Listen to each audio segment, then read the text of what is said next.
¿Y si te dijera que, muchas veces, lo que cambia tu vida no es lo que te sucede, sino la forma en que reaccionas durante los primeros segundos? ¿Y si entre una llamada inesperada, unas palabras que te afectan o un plan que se desmorona y la respuesta que das existiera un espacio capaz de cambiarlo todo? Tarde o temprano, ese momento llega. El suelo parece moverse bajo tus pies. Tu corazón se acelera. Tus pensamientos se dispersan. Tu cuerpo se prepara para responder antes de que tu mente comprenda lo que ocurre. Algo automático intenta tomar el control. Y en esa fracción de segundo eliges, casi sin darte cuenta, entre dos caminos: convertirte en parte de la tormenta o aprender a mantenerte firme dentro de ella. Este audiolibro trata de ayudarte a recuperar ese espacio y convertirte en la persona que se mantiene firme. No porque deje de sentir. No porque se vuelva fría, se desconecte o finja que el caos no existe. Sino porque ha entrenado su mente para atravesar la dificultad sin quedar dominada por ella. Eso es la fortaleza emocional, no la ausencia de emociones, sino la capacidad de conservar tu poder de elección mientras están presentes. Y esa diferencia puede cambiar por completo la forma en que vives. Existe una versión de ti que no se derrumba cuando la vida se complica. Una versión que escucha una crítica sin pasar días atrapada en ella. Que afronta una decepción, un rechazo o un contratiempo y recupera el equilibrio con mayor rapidez. Esa versión no es una fantasía ni está reservada para quienes nacieron más fuertes o menos sensibles. Es una capacidad que puede quedar oculta bajo años de reactividad emocional, patrones aprendidos y un sistema nervioso que nunca fue entrenado para manejar la presión. La mayoría de las personas pasa gran parte de su vida reaccionando en lugar de elegir. Un comentario desagradable altera toda su mañana. Un rechazo les hace cuestionar su valor. Un problema en el trabajo termina convirtiéndose en una crisis personal. Creen que simplemente son demasiado sensibles, que siempre han sido así o que no pueden cambiar. Pero sentir intensamente y vivir dirigido por cada emoción no son la misma cosa. La fragilidad emocional no es una identidad. Es un patrón. Y todo patrón aprendido puede entrenarse de una manera diferente. El cambio de tu realidad emocional comienza con una decisión: dejar de tratar cada sentimiento como una orden. Tus emociones pueden ofrecerte información y dirección. Pero cuando actúas de forma automática, también pueden alejarte de lo que realmente quieres. Cada día, tus respuestas influyen en tus relaciones, en tu trabajo, en tus decisiones y en la manera en que te ves a ti mismo. Pueden acercarte a tus objetivos o mantenerte repitiendo los mismos errores. Las personas que se mantienen estables bajo presión también sienten miedo, frustración o tristeza. No reprimen lo que sienten ni fingen que nada les afecta. Han aprendido a reconocer sus emociones sin entregarles el control de su conducta. No nacieron inquebrantables. Simplemente han practicado una respuesta distinta durante más tiempo. Pregúntate con honestidad: ¿cuánto poder les has entregado a tus emociones? ¿Cuántas decisiones tomaste, o dejaste de tomar, por miedo a lo que podrías sentir? ¿Cuántas veces una reacción de pocos segundos condicionó una conversación, un día entero o una relación importante? ¿Cuánto tiempo has pasado reaccionando cuando en realidad querías elegir? A lo largo de este audiolibro entenderás por qué tus emociones pueden apoderarse de ti, qué ocurre dentro de tu sistema nervioso durante esos segundos críticos y cómo interrumpir ese proceso antes de que decida por ti. Aprenderás la diferencia entre reprimir una emoción y regularla. Descubrirás cómo construir una base interna más estable y ampliar el espacio entre lo que te activa y la respuesta que eliges, porque en ese espacio se encuentra una parte decisiva de tu futuro. Esto no significa que tu vida dejará de complicarse. Las personas todavía podrán decepcionarte y los planes podrán cambiar. Lo que cambia no es el caos que aparece a tu alrededor. Lo que cambia es la persona que eres cuando aparece, una versión de ti capaz de atravesar el desorden sin quedar definida por él. Lo que estás escuchando no es una promesa de transformación instantánea. Es un mapa. Y un mapa solo ayuda a quien está dispuesto a recorrer el camino. Si quieres dejar de vivir a merced de tus reacciones y construir una estabilidad que no dependa de que todo salga bien, sigue escuchando. Puedes empezar a practicarlo en la próxima conversación, en el próximo contratiempo y en el próximo instante en que una emoción intente tomar el volante. Empecemos. Capítulo 1. La raíz invisible de la fragilidad emocional. Nadie nace emocionalmente débil. Esto es lo primero que debes comprender, porque si crees que la fragilidad forma parte de quien eres, nunca verás con claridad lo que puede cambiar. La debilidad emocional no aparece como una identidad fija. Se construye poco a poco, a través del condicionamiento, del entorno y de experiencias repetidas. Y cuando entiendes cómo se construyó, dejas de verla como una condena y empiezas a reconocerla como un patrón aprendido. El primer ladrillo suele colocarse en la infancia. Si creciste en un ambiente donde tus emociones eran ignoradas, ridiculizadas o castigadas, probablemente aprendiste una de dos respuestas. Tal vez aprendiste a reprimirlo todo y a fingir que estabas bien. El problema es que lo que nunca se procesa no desaparece. Se acumula y puede manifestarse más tarde en forma de explosiones, ansiedad o desconexión. O quizá aprendiste que expresar el malestar con mucha intensidad era la única manera de recibir atención, protección o ayuda. Entonces la exageración pudo convertirse en una herramienta automática cada vez que algo resultaba incómodo. Ninguna de estas respuestas fue elegida de manera consciente, pero ambas pueden seguir dirigiendo la vida adulta cuando nunca se examinan. La mayoría de las personas también creció observando a los adultos reaccionar al estrés con pánico, ira, silencio, retirada o culpa. Esos comportamientos se absorbieron como si fueran la forma natural de afrontar la dificultad. Nadie explicó que sentir algo y actuar impulsado por ello son procesos diferentes. Nadie enseñó que la intensidad de una emoción no demuestra que la interpretación asociada sea verdadera.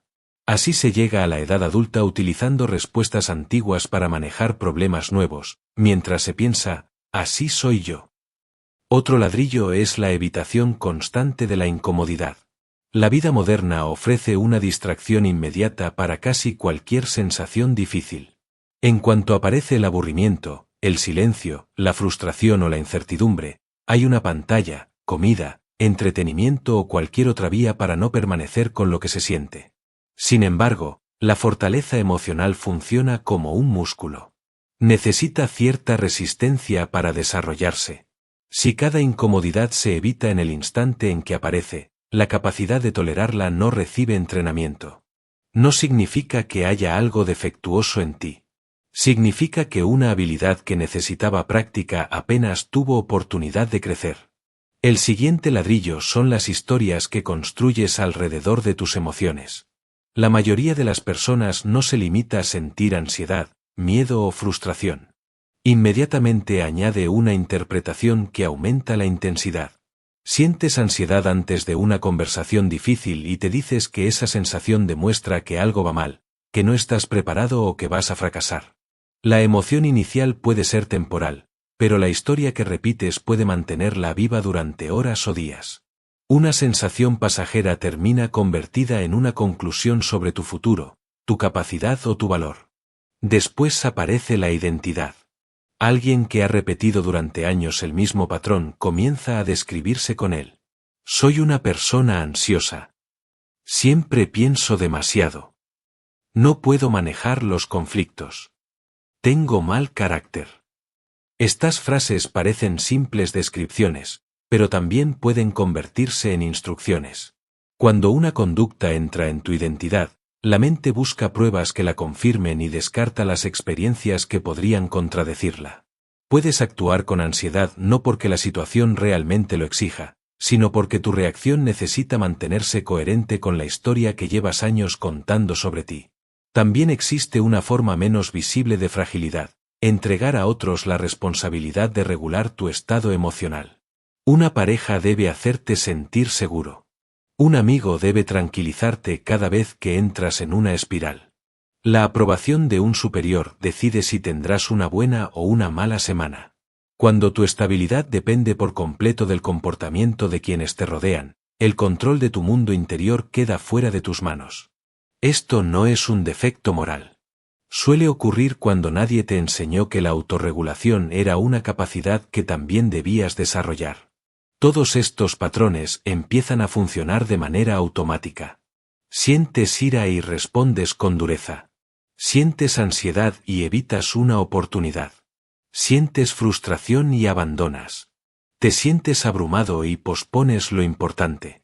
En esos momentos parece que estás tomando una decisión, pero muchas veces solo estás ejecutando una respuesta practicada durante años. Y cada reacción sirve como ensayo para la siguiente. Cuanto más recorres un camino, más familiar se vuelve y menos esfuerzo requiere repetirlo. Vivir de esta manera produce un tipo particular de agotamiento. Es el cansancio de no saber qué comentario, correo o contratiempo decidirá tu estado durante las próximas horas. La dificultad deja de ser un hecho puntual y empieza a expandirse. Un día complicado se convierte en una semana complicada, una discusión se transforma en una crisis de relación y un error termina pareciendo una definición de quién eres. No porque el acontecimiento tenga ese poder por sí solo, sino porque la reacción automática continúa alimentándolo mucho después de que el momento haya pasado. El precio se acumula lentamente. Las relaciones se deterioran porque las personas cercanas nunca saben qué versión de ti van a encontrar. Las oportunidades se pierden porque una decisión tomada en el punto más alto de una emoción rara vez es la más clara. La presión se extiende más allá del momento original, y una crítica, un rechazo o un contratiempo termina ocupando un día entero. Pero el coste más silencioso aparece en el respeto que sientes por ti mismo. Cada vez que reaccionas de una forma que después lamentas, una parte de ti guarda ese momento como prueba de que no puedes confiar plenamente en tus propias respuestas. Por eso la fragilidad emocional no debe confundirse con una esencia personal. Cada vez que te derrumbaste bajo presión, te cerraste durante un conflicto o permitiste que un mal momento dominara todo el día, no estabas revelando una característica inmutable. Estabas ejecutando un programa creado por el condicionamiento, la evitación, las narrativas internas y la repetición. No elegiste conscientemente muchas de las piezas con las que se construyó ese programa. Pero puedes dejar de llamarlo identidad y empezar a observarlo como un conjunto de respuestas entrenadas. Una respuesta aprendida puede entrenarse de otra manera. Capítulo 2. Ser fuerte no significa no sentir nada. Antes de construir una verdadera fortaleza emocional, es necesario derribar una mentira, la idea de que ser fuerte significa no sentir nada. Has visto esa imagen en todas partes. La persona que nunca llora, nunca se enfada y jamás parece afectada. El profesional que presume de no sentir estrés. El amigo que asegura que nada le importa. Esta figura se presenta como el modelo que deberías imitar. Sin embargo, eso no es fortaleza. Con frecuencia, es represión disfrazada de control. Reprimir no significa que la emoción haya desaparecido. Significa que ha sido enterrada antes de poder sentirse, comprenderse o procesarse. Y lo que se entierra no deja de existir. Puede quedar almacenado como tensión en la mandíbula, rigidez en los hombros, presión en el pecho o dificultad para dormir. Más tarde, puede filtrarse como irritación hacia personas ajenas al problema, o salir de golpe ante una situación pequeña. Lo que parece una reacción desproporcionada suele ser la última capa de algo que llevaba mucho tiempo acumulándose. Algunas personas convierten esa represión en una identidad. Se sienten orgullosas de soportarlo todo en silencio y no mostrar ninguna grieta. Desde fuera parecen tranquilas, pero la calma exterior no demuestra que exista regulación interior. Una persona puede estar sujetando la tapa de una olla a presión. Otra puede estar reconociendo lo que siente, dejando que la intensidad disminuya y eligiendo cómo responder. También existe el adormecimiento emocional. Quien ha sufrido mucho puede aprender a protegerse sintiendo cada vez menos. Puede describirse como una persona poco emocional, cuando en realidad ha levantado muros muy gruesos. Esa estrategia quizá cumplió una función en algún momento, pero tiene un precio. No puedes apagar de manera selectiva el dolor y conservar intactos el placer, la conexión y la alegría. Cuando adormeces lo difícil, también reduces tu capacidad de sentir lo valioso. La fortaleza emocional real no es la ausencia de sentimientos. Es la presencia de una emoción combinada con la decisión de no permitir que esa emoción dicte automáticamente tu conducta. Una persona fuerte siente miedo antes de una decisión importante.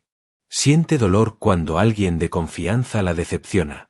Siente frustración cuando un proyecto fracasa después de meses de trabajo. La diferencia no está en lo que siente, sino en lo que ocurre después de que la emoción aparece. En lugar de quedar secuestrada por ella, la reconoce y escoge su siguiente acción de acuerdo con sus valores y sus objetivos. Piensa en tus emociones como en el clima y en tus valores como en una brújula. Si solo avanzas en la dirección en la que sopla el viento, cada cambio emocional modificará tu rumbo. Un día actuarás desde el miedo, otro, desde la ira, otro, desde el desánimo. Una brújula no detiene la lluvia ni elimina el frío. Te permite mantener la dirección aunque el clima cambie. La fortaleza funciona de la misma manera. No controla qué emoción aparece, pero evita que una sensación temporal decida por completo a dónde vas. El control emocional tampoco es evitación.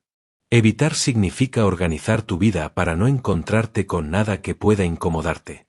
Evitas conversaciones difíciles, conflictos necesarios, riesgos y situaciones en las que podrías sentirte rechazado. Desde lejos, esa vida puede parecer tranquila. Pero una persona que nunca ha atravesado una tormenta todavía no ha demostrado que sabe mantenerse firme dentro de ella. La paz construida sobre la huida depende de que nada desafiante se acerque. Regular es seguir un camino diferente tanto de la represión como de la reacción impulsiva. La represión dice, no voy a sentir esto, actuaré como si no existiera. La reactividad dice, siento esto, por lo tanto debo actuar ahora. La regulación dice, noto lo que estoy sintiendo, permito que esté aquí y decido qué respuesta tiene sentido. No se trata de negar la ira ni de obedecerla. No se trata de borrar el miedo ni de dejar que paralice cada movimiento. Es un punto intermedio en el que la emoción recibe espacio, pero no recibe el mando. Ese proceso empieza con la conciencia emocional, reconocer lo que sientes mientras lo estás sintiendo. Muchas personas descubren su ira después de haber dicho algo que lamentan. Reconocen la ansiedad cuando ya han evitado la oportunidad. Admiten que estaban abrumadas cuando ya se han cerrado por completo. La conciencia funciona como una señal temprana. La tensión en la mandíbula, la presión en el estómago, el calor en el rostro o el nudo en la garganta pueden avisarte antes de que la emoción se apodere de tu conducta. Después viene la aceptación. Aceptar una emoción no significa aprobarla ni justificar cualquier acción que provoque. Significa permitir que exista sin luchar de inmediato contra ella, juzgarla o exigir que desaparezca antes de comprenderla. Cuando una emoción se reconoce con calma y no se alimenta con nuevas historias, suele comportarse más como una ola que como una inundación. Se eleva, alcanza un punto máximo y comienza a descender. La resistencia y las interpretaciones repetidas pueden prolongarla mucho más que la sensación inicial. Imagina que recibes una crítica dura delante de otras personas. Puedes mantener una expresión neutra, alejarte diciendo que no te afectó y pasar el día repitiendo la escena o acumulando resentimiento. Eso parece compostura, pero nada fue procesado. O puedes notar la vergüenza, la actitud defensiva y la tensión, evitar responder desde el primer impulso y darte tiempo para recuperar claridad. Más tarde podrás hablar con esa persona, extraer la parte útil de la crítica o descartar lo que no sea justo. En ambos casos quizá pareciste tranquilo. Solo en el segundo existió una elección consciente. Las emociones son mensajeras, no comandantes. La ira puede informar que un límite ha sido cruzado. El miedo puede señalar una amenaza que merece atención. La tristeza puede mostrar que algo importante se perdió o está cambiando. Esos mensajes tienen valor y deben escucharse. El error aparece cuando entregas la decisión al mensajero únicamente porque llegó con mucha intensidad. Escuchar la emoción no exige obedecer la primera acción que propone. El verdadero control se parece a un río con orillas firmes. El agua sigue moviéndose y conserva toda su fuerza, pero esa fuerza tiene dirección. Sin orillas, se desborda y arrastra lo que encuentra. Regular no consiste en detener el agua. Consiste en crear el espacio necesario para que pase sin inundar cada decisión, conversación y relación. Puedes sentir plenamente lo que surge dentro de ti, y aún así, conservar la capacidad de decidir qué haces con ello. Capítulo 3. La trampa del sistema nervioso. ¿Por qué reaccionas sin pensar? Para comprender por qué reaccionas antes de pensar, necesitas observar lo que ocurre dentro de tu cuerpo durante los segundos previos a una respuesta impulsiva. No es solo una cuestión de voluntad o carácter. Hay una biología real actuando en ese instante. Y cuando la entiendes, el proceso se vuelve menos misterioso y más manejable. En lo profundo del cerebro existe una pequeña estructura con forma de almendra llamada amígdala. Funciona como parte de un sistema de alarma que examina constantemente el entorno en busca de posibles amenazas. Cuando detecta algo que interpreta como peligroso, puede activar una respuesta antes de que tu mente consciente haya tenido tiempo de evaluar lo sucedido. En milisegundos, el organismo se prepara para luchar, huir o quedarse inmóvil. Este mecanismo evolucionó por una buena razón. Ante una amenaza física inmediata, detenerse a analizar podía resultar demasiado lento.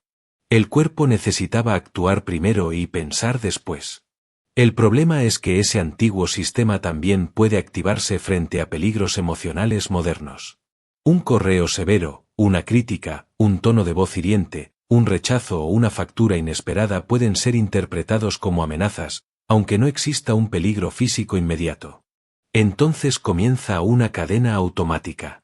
El corazón se acelera. La respiración se vuelve más rápida y superficial. Los músculos se tensan. El organismo libera hormonas relacionadas con el estrés y dirige más recursos hacia una respuesta de protección. Al mismo tiempo, disminuye temporalmente el acceso a las funciones de la corteza prefrontal vinculadas con la reflexión, la planificación, el control de los impulsos y la consideración de las consecuencias. No pierdes toda capacidad de pensar, pero tu pensamiento se vuelve más estrecho y más urgente. Esto explica por qué puedes saber cómo te gustaría comportarte, y aún así, hacer lo contrario cuando llega el momento difícil. En calma sabes que no quieres levantar la voz y que responder de inmediato puede empeorar una conversación. Pero cuando la alarma se activa, las funciones responsables de las decisiones cuidadosas están menos disponibles, mientras el sistema de acción rápida toma la delantera. No es que tu inteligencia haya desaparecido. Durante unos instantes, tienes menos acceso a ella. Por eso una persona enfadada puede decir algo que lamentará, una persona asustada puede decidir sin claridad y alguien abrumado puede cerrarse por completo. El organismo intenta protegerse, pero responde a una amenaza percibida con una intensidad que quizá no corresponde al momento presente. También explica por qué dos personas pueden recibir la misma crítica y reaccionar de maneras distintas. Un sistema nervioso puede tener ese tipo de situación registrada como manejable. El otro puede reconocer en ella el eco de experiencias anteriores y clasificarla como peligro. Es parecido a un detector de humo que se activa cada vez que cocinas. La alarma es real. El ruido es real. La reacción del cuerpo también lo es. Pero la presencia de una alarma no demuestra que la casa esté ardiendo. De la misma manera, la intensidad de una emoción no demuestra por sí sola que estés ante un peligro real o que debas obedecer el primer impulso que aparece. El cuerpo suele avisar antes de que la reacción alcance su punto máximo. La mandíbula se endurece. Los hombros se elevan. Aparece presión en el pecho o en el estómago. La cara se calienta y los pensamientos se aceleran. Estas señales forman la firma física de una emoción. Reconocerlas permite detectar la activación mientras todavía es pequeña, antes de descubrirla a través de una palabra o una conducta que ya no puedes retirar.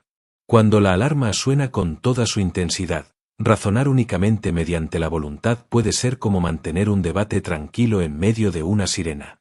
Primero necesitas crear espacio fisiológico para que el sistema nervioso reduzca su alerta y el pensamiento claro vuelva a estar disponible. Por eso una respiración lenta y deliberada influye directamente en el cuerpo. Ayuda a activar la respuesta de calma que actúa como freno natural frente a la lucha, la huida o la inmovilidad. Hay otra parte de esta trampa que debes comprender. El sistema nervioso aprende mediante repetición y familiaridad. Cada vez que un desencadenante produce la misma reacción completa, el camino que une ambos acontecimientos se fortalece. Una crítica conduce a la defensa. La incertidumbre conduce al pánico. La frustración conduce al abandono. Con cada repetición, esa ruta se vuelve más conocida y más fácil de recorrer. Lo que comenzó como una respuesta ocasional acaba pareciendo una reacción inevitable. Este proceso se relaciona con la neuroplasticidad. El cerebro cambia según los pensamientos, las emociones y las conductas que se repiten. Los patrones antiguos se parecen a carreteras amplias, están bien desarrollados y pueden recorrerse sin esfuerzo consciente. Una respuesta nueva, en cambio, empieza como un sendero estrecho. Al principio exige atención. Resulta lenta, incómoda y poco natural. Pero cada vez que haces una pausa en lugar de reaccionar, fortaleces ese sendero y dejas de reforzar la carretera anterior. La misma capacidad que hizo automática tu reactividad también puede reducirla. Si la repetición enseñó al sistema nervioso a responder así, puede enseñarle una reacción más calmada y deliberada. No ocurre después de comprender una explicación ni de prometerte que no perderás el control. El cambio se construye al practicar otra respuesta muchas veces, sobre todo en situaciones pequeñas, cuando la intensidad todavía permite elegir. Comprender la alarma es necesario, pero el conocimiento por sí solo no la desactiva. Saber cómo se nada no equivale a entrar en el agua. Puedes conocer la función de la amígdala y aún así sentir el impacto de una frase. El sistema nervioso se transforma al vivir repetidamente la experiencia de notar la activación, crear espacio y no completar la antigua reacción. Tampoco necesitas convertir este sistema en un enemigo. Su función es protegerte, y ante un peligro verdadero, puede responder con enorme eficacia. El objetivo no es apagarlo ni luchar contra tu propia biología. Es reconocer cuando se ha activado ante algo que no exige una respuesta de emergencia y guiar al cuerpo hacia un estado en el que puedas recuperar toda tu capacidad de pensar. Se parece menos a combatir una parte defectuosa de ti y más a aprender a conducir una fuerza poderosa que a veces se sobresalta demasiado pronto. Cada vez que detectas la tensión antes de hablar, cada vez que permites que la respiración se haga más lenta y cada vez que evitas convertir una alarma en una reacción automática, estás enseñando al sistema nervioso una posibilidad distinta. Capítulo 4. Las 4 etapas para reprogramar una emoción. El cerebro fortalece las respuestas que repites. Cada vez que un desencadenante termina en la misma reacción, el recorrido antiguo recibe otra práctica. Por eso comprender tus emociones no basta. Necesitas una secuencia que puedas utilizar mientras la reacción está comenzando, antes de que la ira se convierta en palabras, la ansiedad en evitación o la frustración en abandono. Las 4 etapas siguientes convierten ese instante en un entrenamiento deliberado. Entre cada desencadenante y cada respuesta existe una pausa. Para muchas personas es tan estrecha que el impulso se siente como una orden. En alguien que ha practicado el control emocional, ese mismo espacio se ha ensanchado, aunque solo sea unos segundos. La emoción no tiene que desaparecer. Basta con que la parte más reflexiva de la mente disponga de tiempo para participar. La posibilidad de elegir dentro de ese espacio es una forma concreta de libertad emocional. Interrumpir el patrón exige reconocerlo pronto. La respiración cambia, la mandíbula se endurece, el pecho se contrae o aparece una urgencia por hablar, huir o defenderte. Esas señales son el comienzo de la respuesta, no un detalle secundario. Desarrolla una atención de fondo que observe tu estado sin obsesionarse con él, como la conciencia del equilibrio mientras caminas. Cuanto antes detectes la activación, más fácil será impedir que complete automáticamente el recorrido conocido. La primera etapa es nombrar. En cuanto notes la emoción, no la analices ni intentes justificarla. Ponle un nombre en silencio. Esto es ira. Esto es vergüenza. Esto es miedo a ser rechazado. Esto es ansiedad ante la incertidumbre.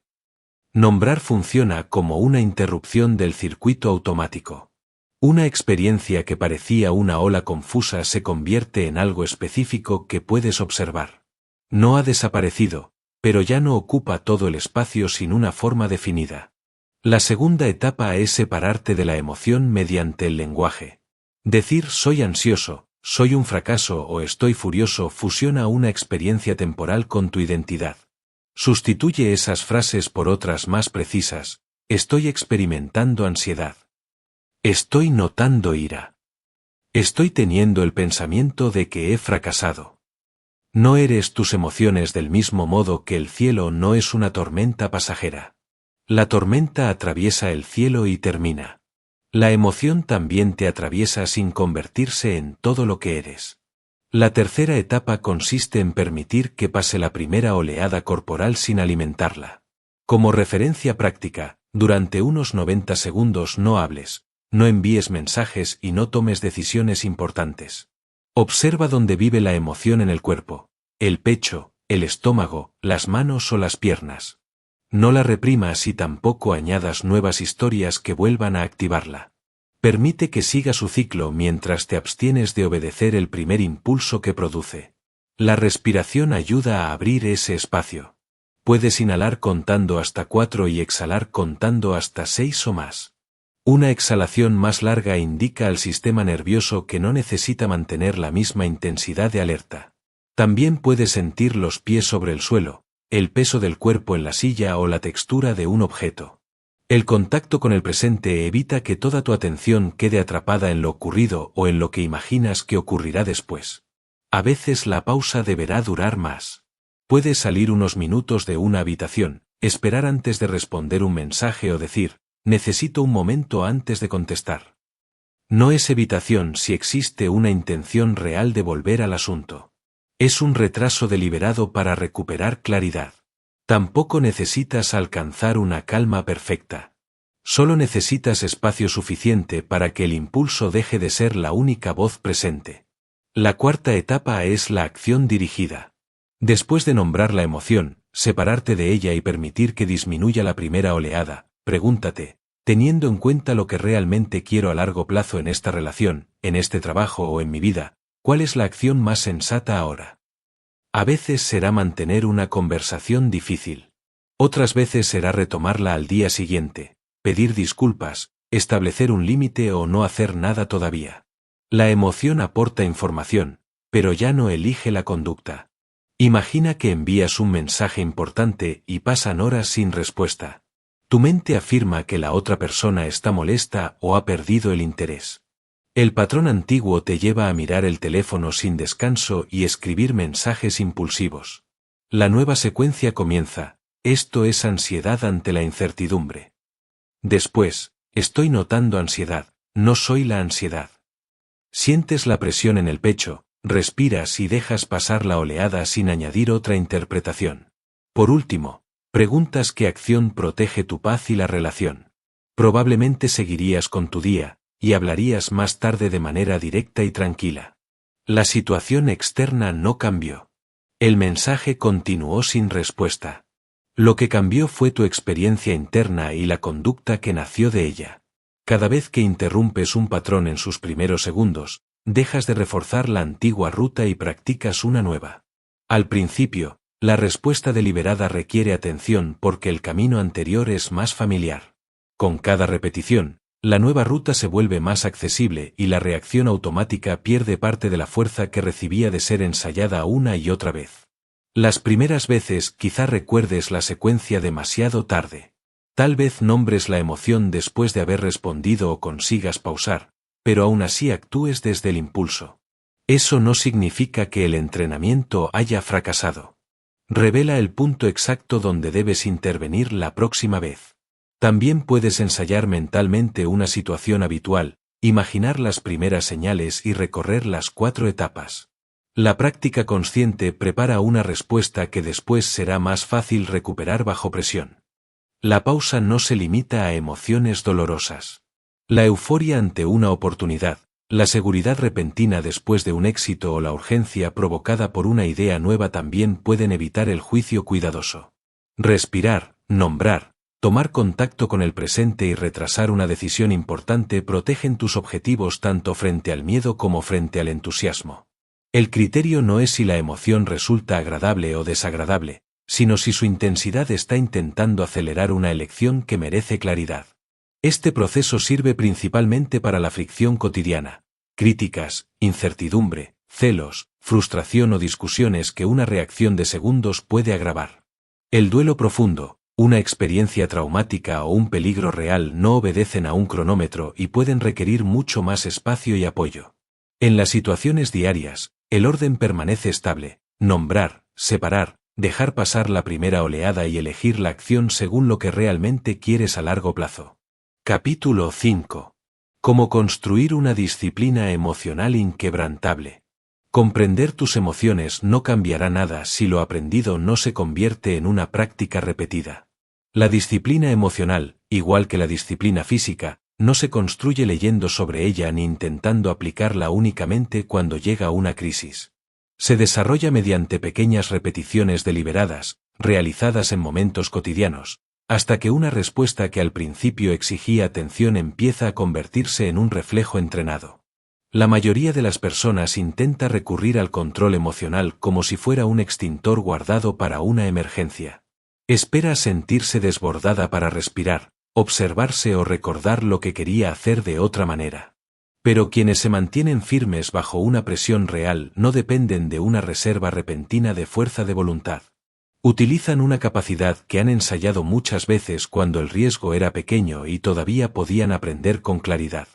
Por eso la constancia importa más que la intensidad. Un esfuerzo enorme durante unos días, seguido de semanas de abandono, apenas modifica un patrón repetido durante años. Una práctica breve realizada cada día mantiene activo el proceso de aprendizaje y fortalece poco a poco las nuevas rutas. La meta no es completar un protocolo perfecto, sino hacer que el entrenamiento emocional llegue a ser tan habitual como cualquier otra parte básica de tu rutina. El primer momento de práctica aparece al despertar, antes de revisar el teléfono y antes de permitir que las demandas externas determinen tu estado. Dedica 1 o 2 minutos a notar que está presente: tensión, cansancio, calma, inquietud o resistencia. No necesitas corregir nada todavía. Este contacto temprano evita que descubras tu estado emocional cuando ya se ha vuelto tan intenso que resulta imposible ignorarlo. Puedes acompañar esa observación con varias respiraciones lentas y una intención clara para el día. Pregúntate cómo quieres presentarte ante lo que te espera: con calma, firmeza, paciencia, honestidad o apertura. Después recorre mentalmente alguna situación que probablemente te desafíe. Si tendrás una conversación difícil, una presentación exigente o un encuentro que suele activarte, imagina las primeras señales de tensión y ensaya la pausa, el nombre de la emoción y la respuesta que quieres elegir. Durante el día, los desencadenantes pequeños se convierten en repeticiones de entrenamiento. La impaciencia al esperar, una interrupción, un error técnico o una irritación menor ofrecen condiciones más manejables que una discusión intensa. Cuando aparezcan, nombra lo que sientes y observa dónde comienza en el cuerpo. Practicar con estas emociones de baja intensidad fortalece el mismo espacio de elección que necesitarás más adelante cuando la presión sea mayor. Otra práctica es elegir voluntariamente una pequeña incomodidad. No como castigo ni para demostrar dureza, sino para permanecer presente mientras algo incómodo, pero seguro, está ocurriendo. Puedes sentarte unos minutos en silencio sin buscar el teléfono, dejar de posponer una conversación necesaria o tolerar el aburrimiento sin escapar de inmediato hacia una distracción. Cada experiencia enseña al sistema nervioso que la incomodidad puede ser temporal, manejable y distinta del peligro. También puedes acercarte de forma gradual a aquello que normalmente evitas, especialmente la crítica o el rechazo. Si una observación negativa te desestabiliza, pide a una persona de confianza una opinión honesta y específica sobre algo que hayas hecho. Si temes recibir un no, formula de vez en cuando una petición de poca importancia que pueda ser rechazada. No se trata de buscar dolor ni de exponerte sin límites, sino de reemplazar una amenaza imaginada por la experiencia directa de que puedes sentir incomodidad sin quedar destruido por ella. Al final del día llega la auditoría emocional. Durante 3 o 5 minutos, revisa qué emociones aparecieron, qué las activó y cómo respondiste. Observa si pudiste nombrar y separar la emoción, dejar pasar la primera oleada y elegir según lo que querías a largo plazo, o si el patrón automático completó su recorrido. Esta revisión no es un juicio sobre tu carácter, es una forma de recoger información sobre un sistema que no puede modificarse mientras permanece invisible. Registrar una sola situación puede ser suficiente. Anota el desencadenante, la respuesta que apareció y la acción que finalmente elegiste. Con el paso de las semanas, ese registro permite ver detalles que la memoria aislada suele ocultar, personas concretas, horas del día, estados de cansancio o tipos de situación en los que tu reactividad aumenta. También muestra progresos demasiado graduales para ser percibidos de un día para otro. Una vez por semana, añade una breve revisión basada en valores. Escribe quién quieres ser en términos de carácter, no lo que quieres poseer o conseguir. Quizá quieras ser alguien sereno bajo presión, honesto cuando decir la verdad resulta incómodo, presente para las personas importantes o constante cuando una tarea se vuelve difícil. Después compara tus acciones de la semana con esa descripción y observa dónde actuaste de acuerdo con ella y dónde te alejaste. Esta práctica mantiene definida tu brújula. Cuando una emoción intensa aparece, necesitas una referencia más estable que la sensación más ruidosa del momento. Si sabes con claridad qué tipo de persona estás intentando construir, la pregunta deja de ser únicamente ¿qué me apetece hacer ahora?, y pasa a ser ¿qué acción corresponde a quién he decidido ser? La emoción continúa presente, pero ya no es la única orientación disponible.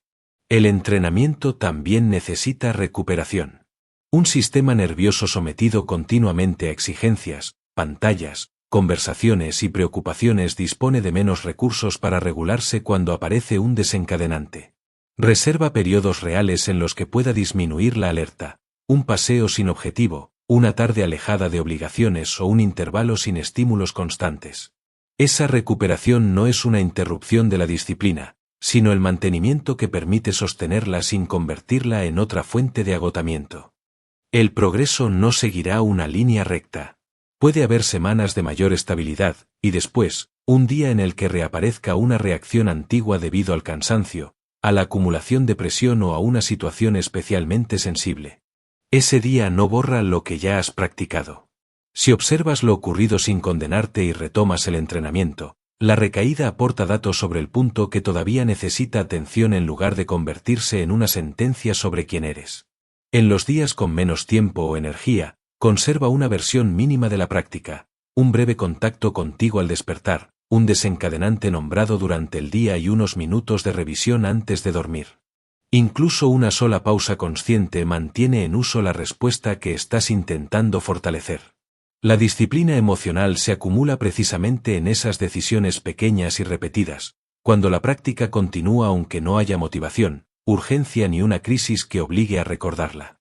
Capítulo 6. Amplía el espacio entre la reacción y la respuesta. Entre cada desencadenante y cada respuesta existe un espacio. Para la mayoría de las personas es casi imperceptible. Llega una crítica, aparece la ira y las palabras salen de inmediato. Surge una duda, aparece el miedo y la oportunidad se evita. El proceso ocurre tan deprisa que parece un reflejo, no una elección. Sin embargo, ese espacio no tiene una anchura fija. Puede ampliarse, aunque al principio solo sea durante unos segundos. Dentro de ellos recuperas la capacidad de elegir mientras la emoción sigue presente. No necesitas esperar a que la emoción desaparezca por completo. Esa expectativa suele hacer que muchas personas abandonen el intento. Sienten que aún están enfadadas, nerviosas o abrumadas y concluyen que no pueden responder con claridad. La pausa no exige una calma perfecta. Solo necesita abrir el espacio suficiente para que la parte más deliberada de la mente participe junto a la emoción, en vez de dejar que el primer impulso actúe por sí solo. La herramienta más inmediata es la respiración. Cuando algo te activa, suele hacerse rápida, superficial y alta en el pecho. Ese patrón mantiene al organismo en alerta. Reducir el ritmo y alargar la exhalación envía una señal diferente al sistema nervioso. Puedes inhalar contando hasta 4, detenerte brevemente y exhalar contando hasta 6 o más. Unas pocas respiraciones no resuelven el problema, pero reducen la urgencia fisiológica y abren una pequeña ventana de claridad. Después viene el nombre. Di en silencio, esto es ira. Esto es miedo. Esto es vergüenza. Esto es agobio. Nombrar convierte una experiencia confusa en algo concreto que puede observarse. Añade también una separación precisa, estoy notando ira o estoy experimentando ansiedad. La emoción sigue ahí, pero deja de confundirse con toda tu identidad. Ya no eres la reacción, eres la persona que está observando una reacción y todavía puede decidir qué hará con ella. La tercera herramienta es el anclaje en el cuerpo y en el presente. Siente los pies contra el suelo, el peso del cuerpo sobre la silla o la textura de un objeto entre las manos. Mira a tu alrededor y reconoce varias cosas que puedes ver, escuchar o tocar. Una emoción intensa suele arrastrar la atención hacia el pasado, repitiendo lo que acaba de ocurrir, o hacia el futuro, imaginando lo que podría suceder.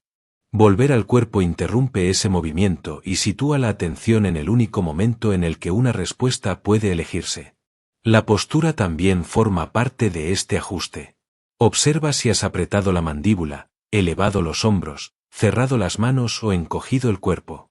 Suelta la tensión innecesaria, apoya bien los pies y adopta una posición estable. La postura influye en la seguridad, la respiración en la calma y el movimiento en la energía. Cambiar el cuerpo no niega lo que sientes, modifica las condiciones desde las que vas a responder. Luego aparece el retraso deliberado. Espera antes de enviar el mensaje. Sal unos minutos de la habitación antes de continuar una conversación difícil. Di con honestidad, necesito un momento antes de responder.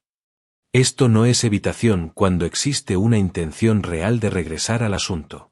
Es reconocer que el desencadenante no te concedió de manera natural el tiempo que necesitas para pensar. La reacción exige actuar ahora. La respuesta consciente puede soportar unos minutos de incertidumbre. Una vez abierto ese espacio, examina la interpretación que encendió la emoción. Dos personas pueden vivir el mismo acontecimiento y reaccionar de forma distinta porque no responden únicamente al hecho, sino al significado que le atribuyen. Una crítica puede interpretarse como un ataque al propio valor y producir defensa, o como información que contiene algo útil y despertar curiosidad. Pregúntate, ¿qué otra cosa podría significar esto? ¿Hay otra manera de interpretar la situación? ¿Cómo la vería alguien capaz de mantenerse firme? No se trata de inventar una historia agradable, sino de dejar de tratar la primera interpretación automática como si fuera la única verdad posible. También puedes preparar una señal física asociada a un estado más útil. Elige un gesto discreto, como unir el pulgar y el índice. Cada vez que te sientas naturalmente sereno, seguro o firme, realiza el gesto mientras prestas atención a ese estado. La intensidad y la repetición fortalecen la asociación.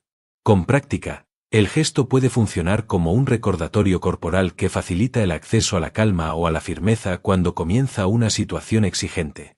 No sustituye la pausa, ayuda a iniciarla. El paso siguiente no consiste siempre en reducir la energía emocional. A veces conviene dirigirla. La ira contiene una gran cantidad de energía que puede convertirse en determinación y firmeza. El miedo contiene alerta y atención que pueden dirigirse hacia la preparación y el pensamiento estratégico. La frustración contiene intensidad que puede utilizarse para insistir, corregir o trabajar con mayor concentración. La clave es separar la energía de la emoción de su expresión destructiva. No necesitas gritar para utilizar la fuerza de la ira ni huir para escuchar la información del miedo. Imagina que alguien critica tu trabajo delante de otras personas. El impulso inicial te lleva a defenderte con dureza. Primero alargas la exhalación. Después nombras, esto es vergüenza y actitud defensiva.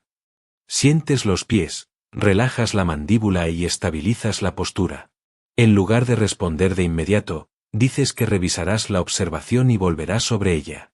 Cuando la intensidad disminuye, preguntas qué otra interpretación es posible. Quizá parte del comentario sea injusta y otra parte resulte útil. Entonces diriges la energía que antes alimentaba la discusión hacia una respuesta firme, una aclaración o una mejora concreta.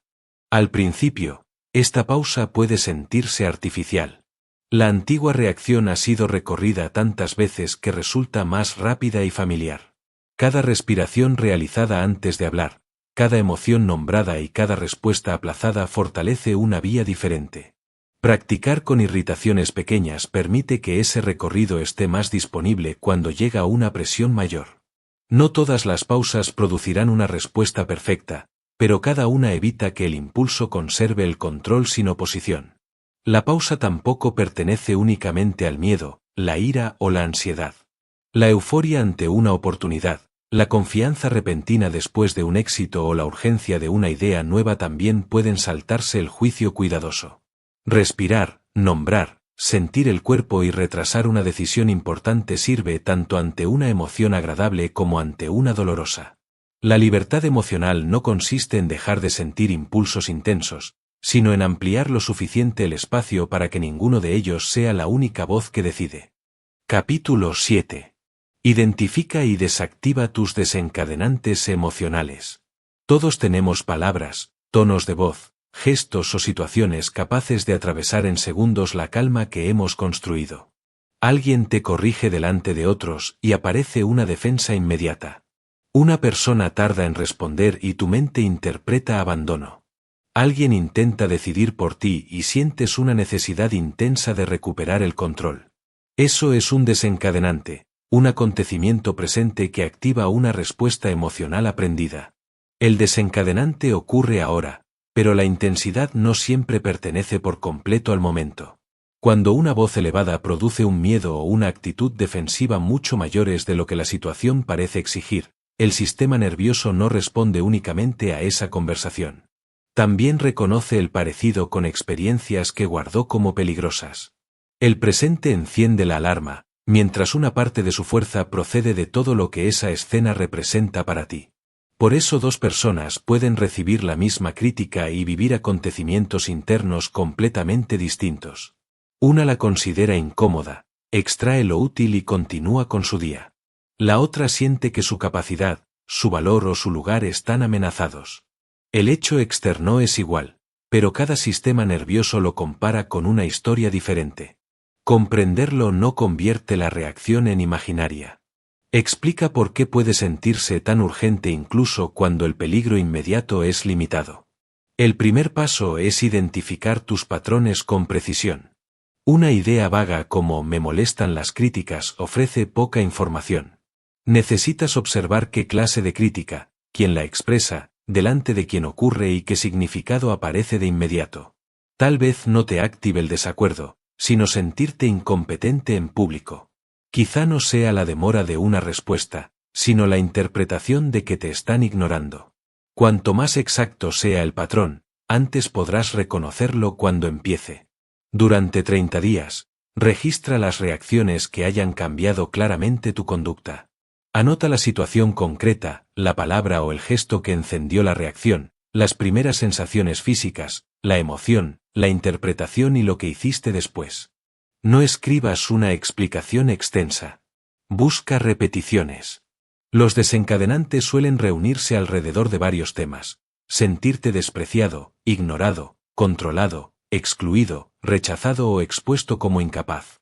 Revisa también las últimas ocasiones en que levantaste la voz, te cerraste por completo, evitaste algo importante o pasaste horas dando vueltas a una escena. Pregunta qué amenaza compartían. Quizá situaciones diferentes estaban tocando la misma herida: perder respeto, quedar solo, no tener elección o parecer insuficiente. Cuando puedes decir "mi reacción más intensa aparece cuando siento que cuestionan mi competencia", dejas de experimentar cada episodio como una emboscada sin relación con los anteriores. El siguiente paso es distinguir el acontecimiento actual del peso acumulado que ha despertado. Pregúntate qué está ocurriendo realmente aquí y qué parte de la reacción pertenece a experiencias anteriores. No se trata de convencerte de que nada sucede ni de tolerar un trato injusto. Se trata de impedir que 10 momentos antiguos respondan al mismo tiempo a una sola situación presente. Esa separación permite evaluar la intensidad, la intención de la otra persona y la acción que de verdad necesita el momento. Algunos desencadenantes comenzaron en etapas en las que tenías menos recursos, comprensión o capacidad para protegerte. Revisar su origen desde tu perspectiva actual cambia la relación con el recuerdo. Ya no observas únicamente a la persona que se sintió impotente, herida o amenazada. También reconoces que atravesaste aquella experiencia, que hoy comprendes más y que dispones de opciones que entonces quizá no existían. El objetivo no es negar el dolor, sino dejar de mirar el presente exclusivamente desde la posición en que ese dolor se formó. Después prepara una respuesta nueva mientras estás tranquilo. Imagina con detalle una situación que suele activarte, una corrección, una negativa, una conversación con alguien que utiliza un tono conocido. Visualiza el instante exacto en que aparece la tensión y ensaya lo que quieres hacer después. Puedes reconocer internamente el tema, escuchar hasta el final, pedir una aclaración o aplazar una respuesta. Practicar en calma permite codificar la conducta cuando todavía tienes acceso completo a tu capacidad de pensar. La exposición gradual añade experiencia real a ese ensayo. Evitar siempre un desencadenante conserva la idea de que no puedes soportarlo. Acércate primero a una versión leve, segura y manejable. Si te activa la crítica, pide a una persona de confianza una observación concreta sobre algo que puedas mejorar. Escúchala sin explicar inmediatamente tus intenciones. Extrae el dato útil y observa cómo la incomodidad aumenta y luego disminuye sin obligarte a defenderte. Cuando esa intensidad resulte manejable, podrás afrontar comentarios más directos conservando la misma respuesta elegida. La crítica merece un filtro propio porque no todas las opiniones tienen el mismo valor. Antes de convertir una observación en una sentencia sobre ti, pregunta si esa persona posee conocimiento relevante o una relación que conceda peso a su opinión. Después busca si existe una parte específica sobre la que puedas actuar. Si no hay conocimiento, relación ni información útil, puedes reconocer el comentario sin seguir alimentándolo. Si existe algo válido, separa ese contenido del tono y utilízalo sin aceptar como verdad todo lo demás. Los desencadenantes suelen intensificarse con personas que conocen, de manera consciente o no, los puntos más sensibles de tu historia. Una frase de un familiar o de un viejo amigo puede cargar el peso de muchas frases semejantes. Antes de entrar en una situación habitual con alguien así, recuerda que patrón tiende a activarse. Esta preparación no elimina la reacción, pero evita que su intensidad te sorprenda y te ayuda a reconocer que estás respondiendo tanto a una historia acumulada como a la conversación que tienes delante. Cada encuentro también puede cambiar el significado del desencadenante. En lugar de verlo únicamente como una amenaza, puedes tratarlo como una ocasión para practicar una respuesta distinta. Cada crítica escuchada sin derrumbarte, cada rechazo tolerado sin perseguir aprobación y cada intento de control afrontado con firmeza ofrece al sistema nervioso una experiencia nueva. La situación que antes confirmaba tu vulnerabilidad comienza a aportar pruebas de que puedes atravesarla sin completar la reacción antigua. No midas el progreso por la desaparición absoluta de tus puntos sensibles. Algunos pueden perder fuerza y otros continuarán apareciendo durante años. Observa cuánto tardas en reconocerlos, cuánta conducta controlan y cuánto tiempo necesitas para recuperar claridad. Una reacción que antes dirigía 3 días y ahora ocupa 3 horas ya no tiene el mismo poder. El desencadenante puede seguir apareciendo. Lo que cambia es cuánto tiempo dirige tu conducta y con qué rapidez recuperas la capacidad de elegir. Capítulo 8. Reinterpreta el caos y convierte los contratiempos en fortaleza. Toda persona que intenta construir algo importante acaba encontrándose con un contratiempo. Un proyecto falla, una oportunidad desaparece, una relación termina o una decisión produce un resultado inesperado. La diferencia no suele estar en cuántas veces ocurre, sino en lo que haces durante las horas y los días posteriores. El mismo acontecimiento puede convertirse en una prueba de incapacidad o en información para tu siguiente intento. Los hechos no determinan por sí solos toda la experiencia emocional. Sobre ellos aparece una historia acerca de lo que significan. Ante un proyecto que se derrumba, puedes pensar, esto demuestra que nada me sale bien y que no soy capaz de manejar mi vida. También puedes reconocer, esto es difícil, pero es un acontecimiento concreto y no representa toda mi historia. El hecho no cambia. Cambian el estado desde el que lo afrontas y las acciones disponibles después. Uno de los movimientos más dañinos consiste en transformar un resultado en una identidad. He fracasado en este intento se convierte en soy un fracaso. La primera frase describe algo ocurrido en unas circunstancias específicas.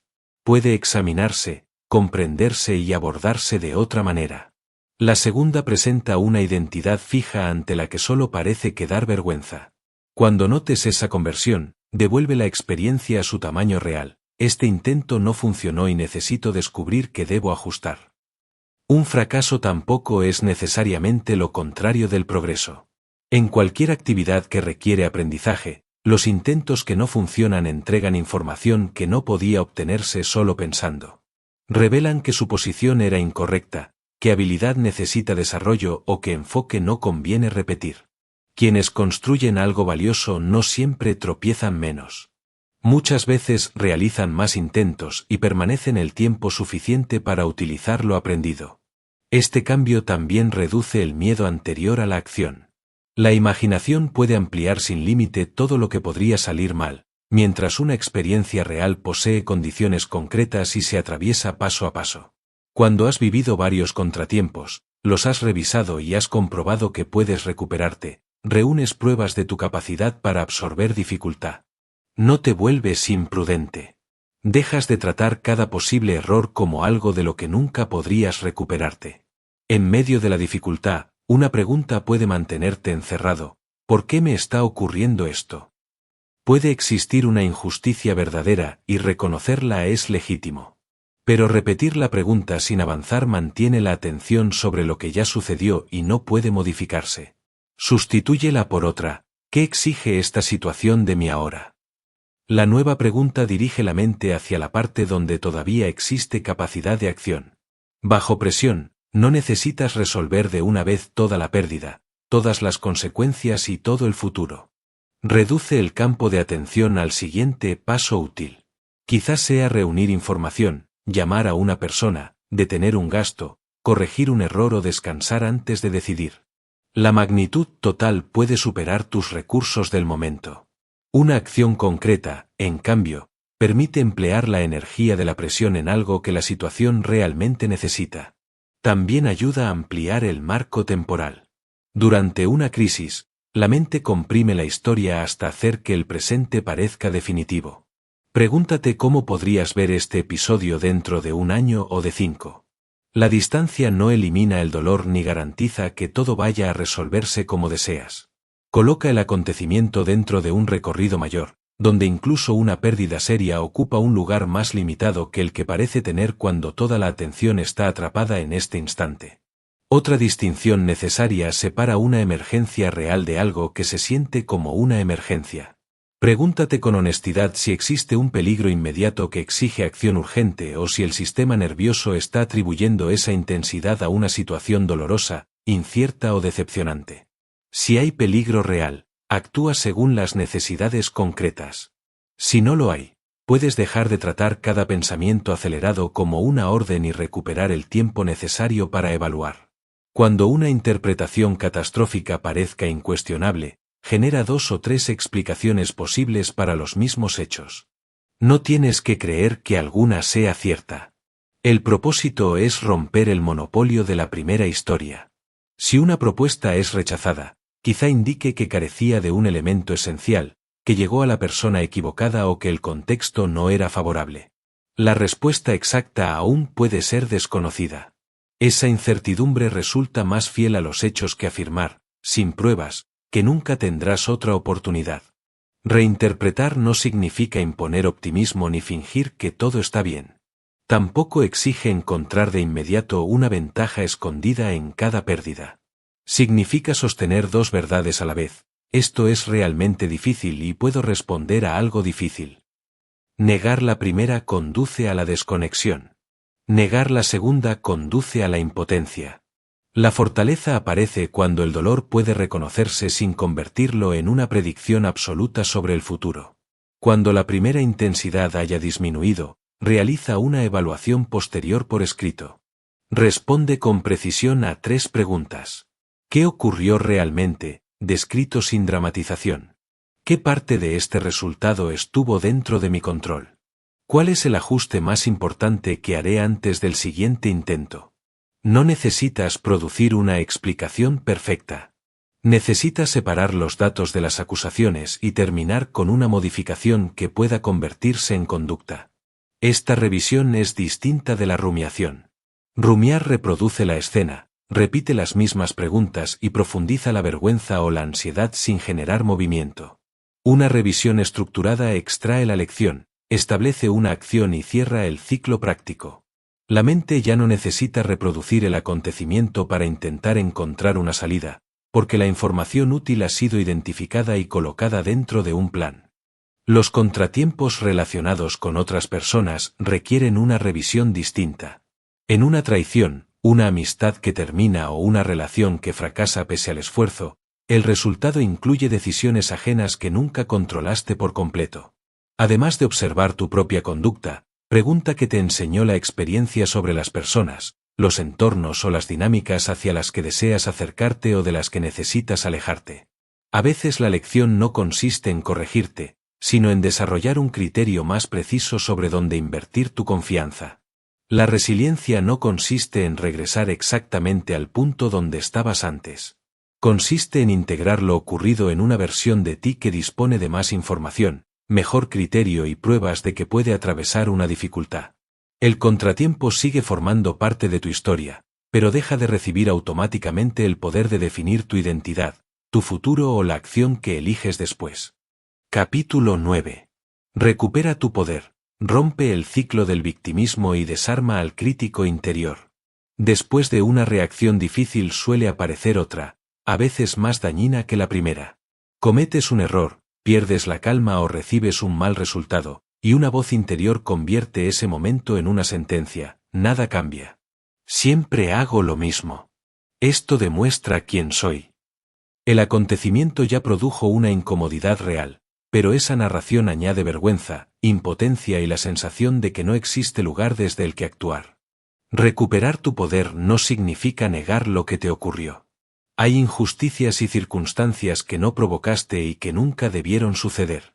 La mentalidad de víctima no se define por haber sufrido algo real, sino por la historia que construyes después y por el lugar donde colocas tu capacidad de respuesta. Puedes reconocer que algo fue injusto sin concluir que debe dirigir todo lo que hagas a partir de ahora. Para distinguir ambas cosas, separa dos preguntas. ¿De quién fue la culpa? ¿Quién puede decidir qué ocurre después? Tal vez la culpa pertenezca por completo a otra persona y aún así, la responsabilidad de protegerte, establecer un límite o reconstruirte solo pueda ser asumida por ti. Responsabilidad no significa culpabilidad. Significa negarte a entregar tu futuro a aquello que ya te hizo daño. El ciclo se vuelve visible en el lenguaje. Esto siempre me pasa. Nada de lo que hago funciona. Estas frases convierten una experiencia concreta en una regla permanente. Cuando aparezcan, no necesitas castigarte. Examina qué parte describe un hecho y cuál es una conclusión. Después pregunta qué elemento de tus decisiones, tu entorno o tu respuesta está dentro de tu control y qué cambio puedes realizar desde ahí. El victimismo también puede disfrazarse de realismo. Esperas siempre el peor resultado para sentirte protegido. Si ocurre, dices que ya lo sabías. Si no, lo consideras una excepción. Pero así atraviesas cada desenlace negativo primero en la imaginación y luego en la realidad. Ser realista es evaluar con claridad y confiar en que podrás responder al resultado. Junto a esa narración actúa el crítico interior. Es la voz que anticipa el fracaso, te compara con otras personas y utiliza cada error como prueba de que no eres suficiente. No apareció de la nada. Con frecuencia reúne mensajes absorbidos de familiares, profesores, compañeros o del entorno cultural, repetidos tanto tiempo que ahora parecen pensamientos propios y objetivos. Pero familiaridad no significa verdad. Un juicio puede acompañarte desde la infancia y seguir siendo inexacto. El crítico interior no es un observador neutral, sino una grabación antigua que interviene automáticamente. En muchos casos intentaba protegerte. Si te criticaba primero, quizá una crítica externa dolería menos. Si era duro, quizá evitarías equivocarte. Esa estrategia no evita el dolor. Te obliga a recibirlo dos veces, desde fuera y desde dentro. La dureza tampoco garantiza un esfuerzo mejor. Después de un error, el ataque personal activa más amenaza, agota recursos y favorece la evitación. La autocompasión no consiste en decir que todo está bien ni en borrar consecuencias. Crea las condiciones internas para observar lo ocurrido sin añadir una condena que impida aprender. La responsabilidad y el trato humano pueden existir en la misma frase. Compruébalo con la prueba de la tercera persona. Cuando aparezca "eres estúpido por ese error" o "nunca serás capaz", pregúntate si usarías esas palabras y ese tono con una persona cercana en la misma situación. Probablemente no le mentirías, pero tampoco convertirías un fallo en una agresión contra todo su valor. Le ofrecerías perspectiva y le ayudarías a identificar el siguiente ajuste. Haz lo mismo contigo. Sustituye "soy un desastre y nunca mejoraré" por algo preciso. Esta vez reaccioné de una manera que no corresponde a quien intento ser. Puedo revisar qué la activó y elegir qué haré distinto.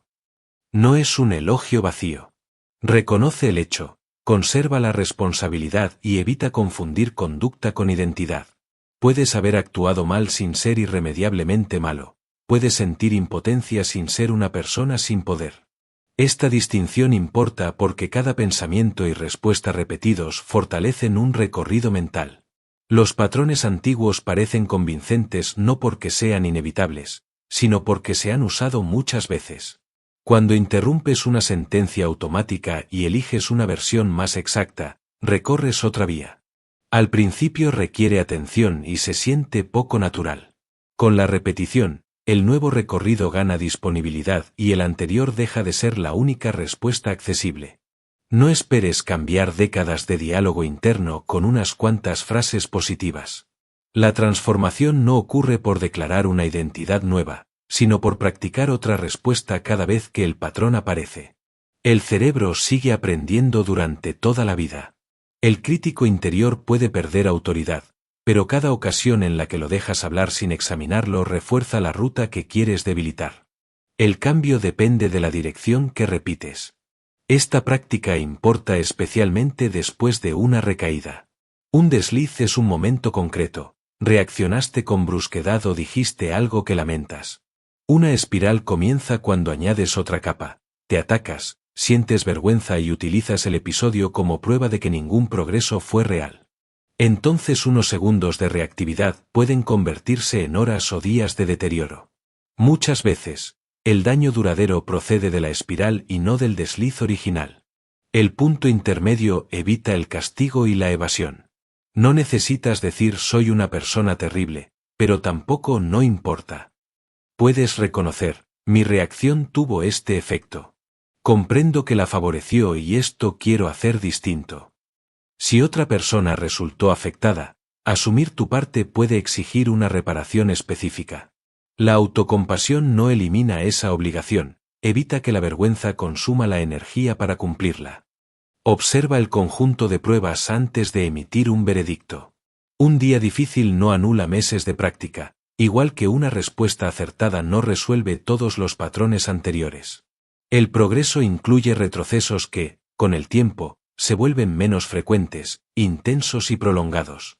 Una reacción aislada puede mostrar un desencadenante, una necesidad desatendida o un punto débil. No define por completo a la persona en la que te estás convirtiendo.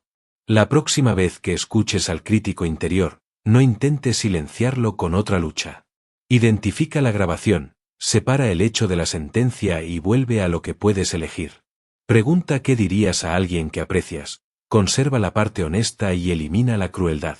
Cada vez que reemplazas "esto demuestra que no puedo" por "esto muestra lo que necesito trabajar", recuperas la responsabilidad que la impotencia había entregado y entrenas la voz con la que afrontarás la siguiente dificultad. Capítulo 10. Cambia tu identidad. Conviértete en una persona emocionalmente firme. Todo lo aprendido hasta ahora conduce a un cambio más profundo que la utilización de técnicas. Puedes interrumpir una reacción, reconocer tus desencadenantes y responder mejor a un contratiempo. Pero si continúas creyendo que eres una persona frágil que solo logra controlarse mediante un esfuerzo constante, los antiguos patrones seguirán pareciendo la expresión más verdadera de quién eres. Para que el cambio perdure, la conducta practicada debe modificar también tu identidad. Las personas tienden a actuar de manera coherente con la historia que mantienen sobre sí mismas. Quien se describe como alguien que pierde el control bajo presión interpreta cada reacción impulsiva como confirmación y cada respuesta serena como excepción. La identidad filtra lo que observa, lo que recuerda y la conducta que parece natural. Cuando la voluntad disminuye, el comportamiento suele regresar hacia la historia que aún considera verdadera. La identidad y la conducta se refuerzan en ambas direcciones. Una imagen antigua favorece determinadas respuestas, y cada respuesta repetida aporta nuevas pruebas a esa imagen. El mecanismo que mantuvo la fragilidad puede construir firmeza. Cada vez que permaneces presente durante una emoción intensa o eliges una acción coherente con tus valores, también entregas a tu mente una prueba de la persona en la que te estás convirtiendo. Por eso una identidad nueva no se construye mediante afirmaciones sin respaldo. Repetir nada puede alterarme crea una declaración que la presión real puede desmentir. Tampoco necesitas fingir que los patrones anteriores han desaparecido. El cambio sólido comienza con una formulación honesta. Estoy aprendiendo a mantenerme firme bajo presión y ya existen momentos en los que respondo de otra manera. No niega el trabajo pendiente ni permite que el pasado conserve toda la autoridad.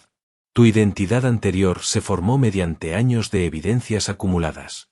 Recordaste las ocasiones en las que la emoción te dominó, las repetiste mentalmente y las utilizaste como demostración de incapacidad.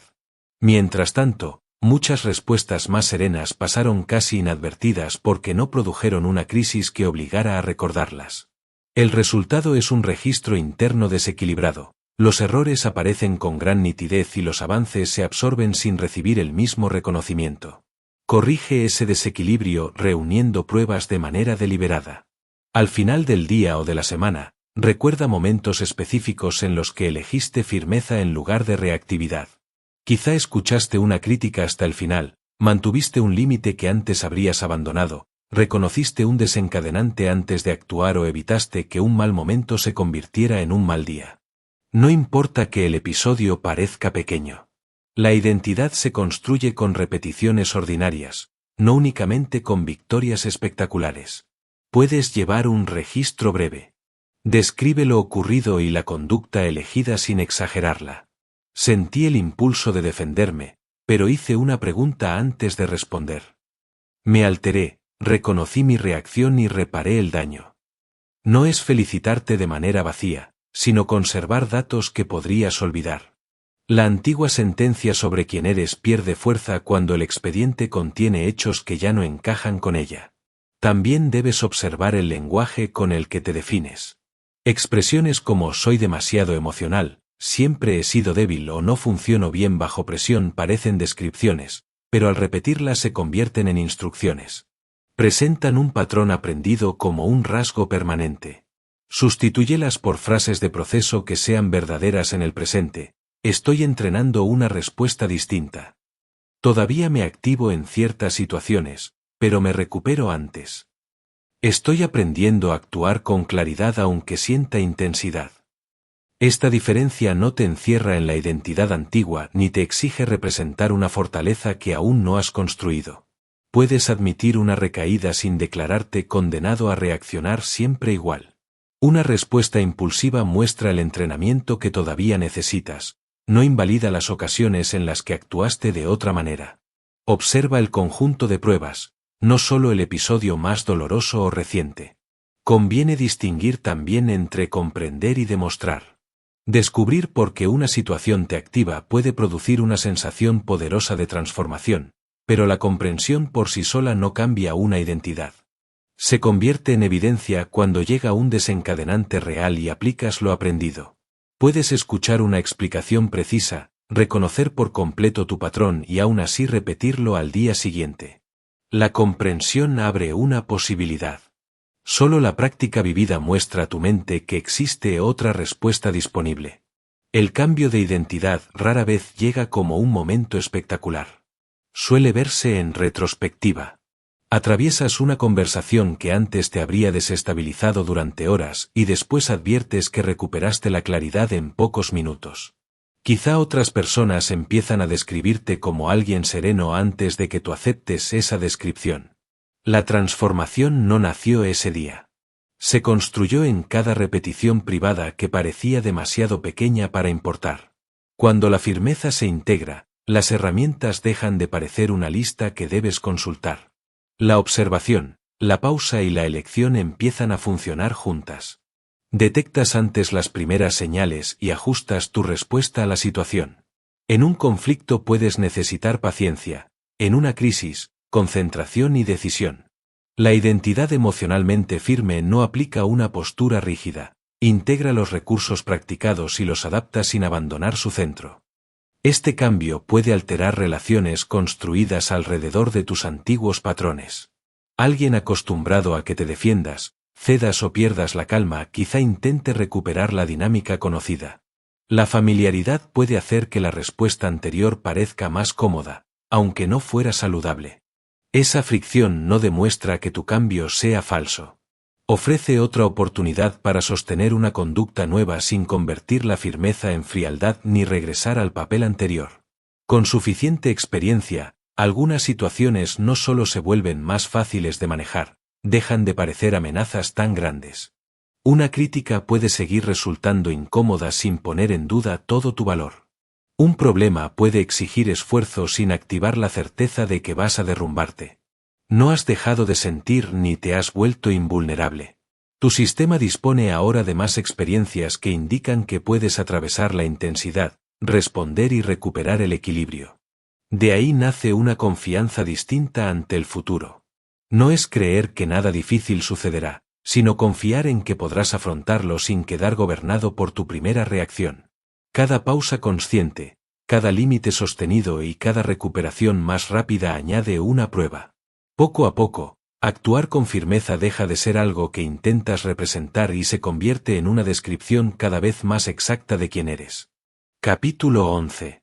Entrena tu fortaleza emocional cada día.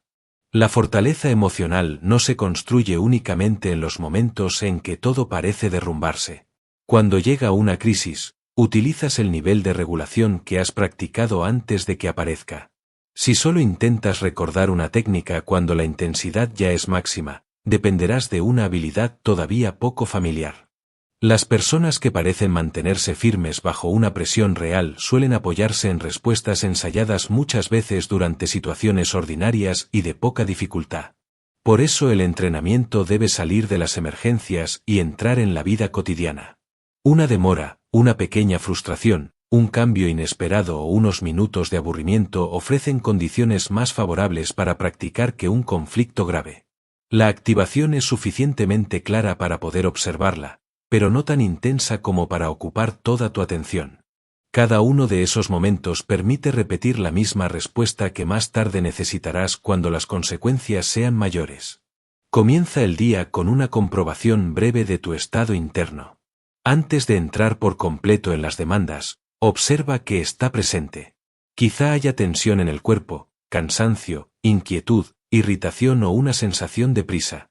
No necesitas corregir nada en ese instante ni analizar su origen. El propósito es establecer contacto con tu estado antes de que éste empiece a dirigir silenciosamente la forma en que interpretas todo lo que ocurre. Durante el día, utiliza los desencadenantes pequeños como repeticiones de entrenamiento. Cuando aparezca una impaciencia leve, identifica la primera señal, nombra lo que ocurre y deja un espacio antes de actuar. No hace falta convertir cada molestia en un ejercicio largo. Basta con reunir las habilidades que ya conoces dentro de una secuencia breve: observar, regular la intensidad, revisar la interpretación y elegir la conducta que corresponde a la situación. Esta combinación es más útil que aplicar herramientas aisladas de manera irregular. Respirar puede reducir parte de la activación, pero si continúas alimentando una interpretación catastrófica, la reacción vuelve a crecer. Reinterpretar ayuda, pero sirve menos si el cuerpo permanece completamente preparado para defenderse. Cuando la observación, la regulación y la elección empiezan a funcionar juntas, cada recurso refuerza a los demás y la respuesta deja de depender de recordar una lista en pleno conflicto. Practica primero con dificultades manejables. No necesitas buscar una situación extrema para demostrar fortaleza. Puedes esperar unos minutos sin distraerte de inmediato, escuchar una observación incómoda sin explicar enseguida tus intenciones o iniciar una conversación breve que has estado evitando. La finalidad no es castigarte ni acumular sufrimiento. Es permanecer presente ante una incomodidad segura y comprobar, mediante experiencia directa, que no estás obligado a escapar ni a reaccionar impulsivamente. Aumenta la dificultad de forma gradual. La confianza en tu regulación aparece después de haber atravesado situaciones reales, no antes. Cuando una práctica leve resulte manejable, elige otra un poco más exigente. Así el sistema nervioso reúne pruebas de que puede sentir activación y conservar la capacidad de responder. Esperar a sentirte completamente preparado detiene el aprendizaje, porque la sensación de preparación suele desarrollarse como resultado de actuar varias veces, no como requisito para comenzar. La integración también exige adaptar la respuesta al contexto. La firmeza emocional no significa comportarte igual en todas partes. Una presión profesional puede pedir claridad y decisión.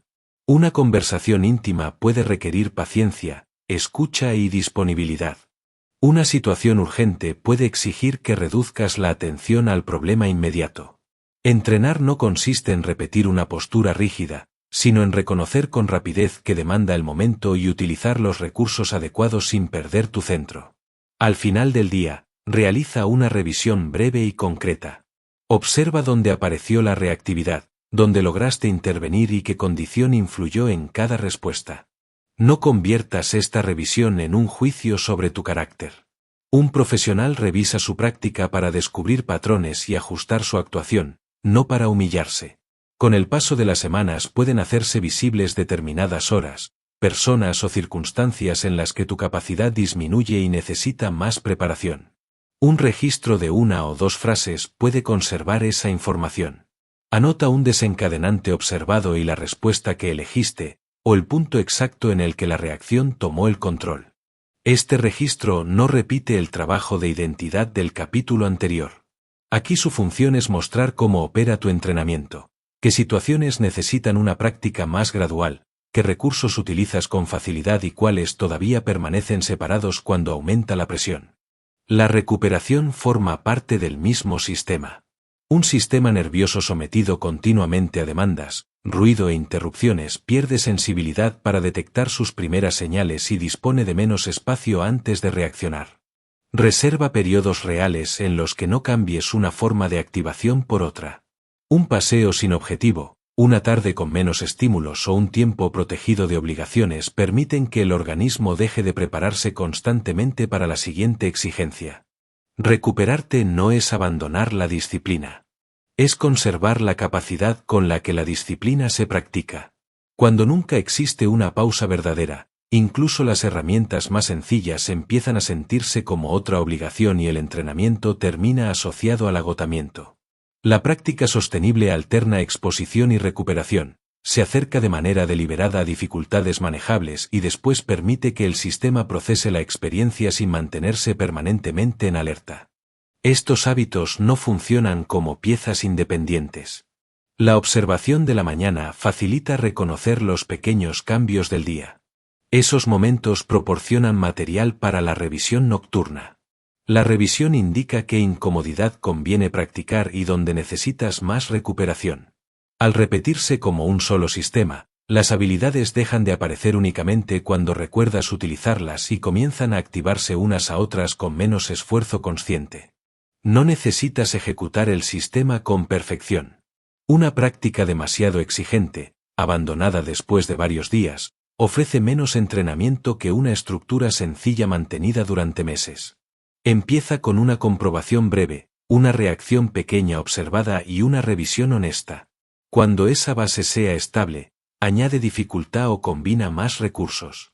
La repetición ordinaria es la que convierte una respuesta deliberada en una respuesta disponible cuando la presión reduce tu tiempo para pensar. La señal más importante no será que dejes de sentir tensión, sino que reconozcas antes lo que está ocurriendo y necesites menos esfuerzo para actuar de acuerdo con la situación.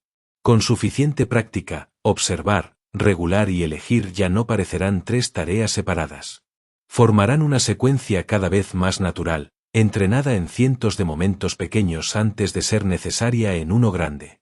Capítulo 12. Relaciones y conflicto. Conserva tu centro. Las relaciones cercanas ponen a prueba la firmeza emocional de una manera que pocas situaciones pueden igualar. Con una persona desconocida resulta más fácil mantener la compostura, porque hay menos historia, menos expectativas y menos puntos sensibles. Con quienes conoces profundamente, una sola frase puede activar recuerdos, heridas y desacuerdos acumulados. Por eso el conflicto dentro de una relación no solo revela lo que piensas sobre un tema. También muestra si puedes seguir conectado contigo mientras otra persona siente, habla y reacciona con intensidad.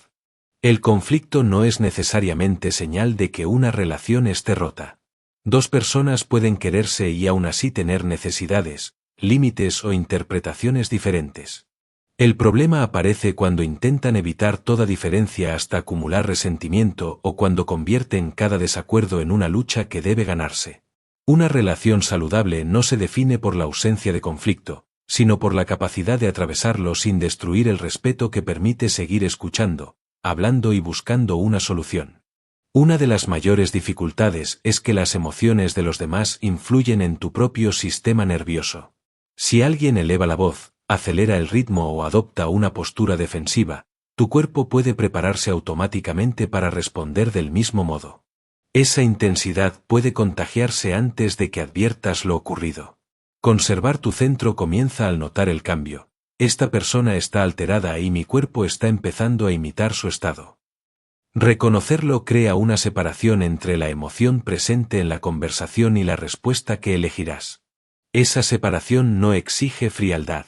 Puedes comprender la angustia de alguien sin convertirla en tu angustia, y puedes reconocer su enojo sin producir otro enojo para demostrar que lo has entendido. Esta capacidad consiste en permanecer emocionalmente conectado mientras conservas una identidad interna distinta. En lugar de fusionarte con el estado ajeno o desconectarte por completo, adoptas una posición de observador, escuchas lo que la otra persona expresa, notas lo que despierta en ti y evitas asumir que debes sentir lo mismo para acompañarla. Escuchar sin defensividad no significa aceptar como cierta cada acusación.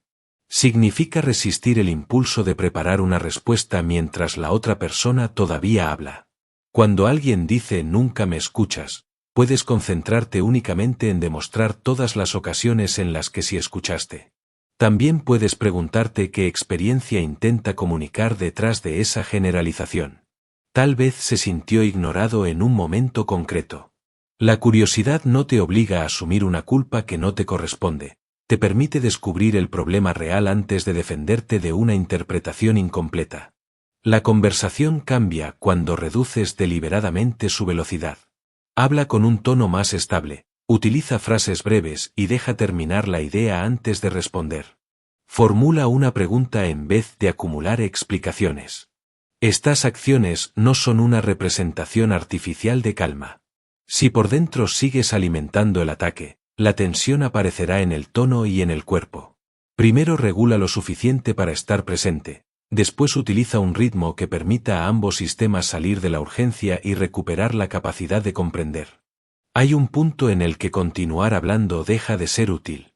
El corazón se acelera, el pecho se tensa, la mente repite la misma acusación y cada nueva frase se interpreta como otra amenaza.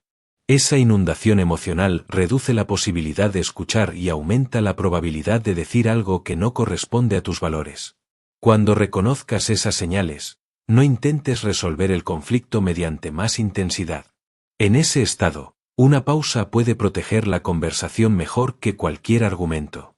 La pausa funciona cuando no se utiliza como abandono, castigo o silencio manipulador.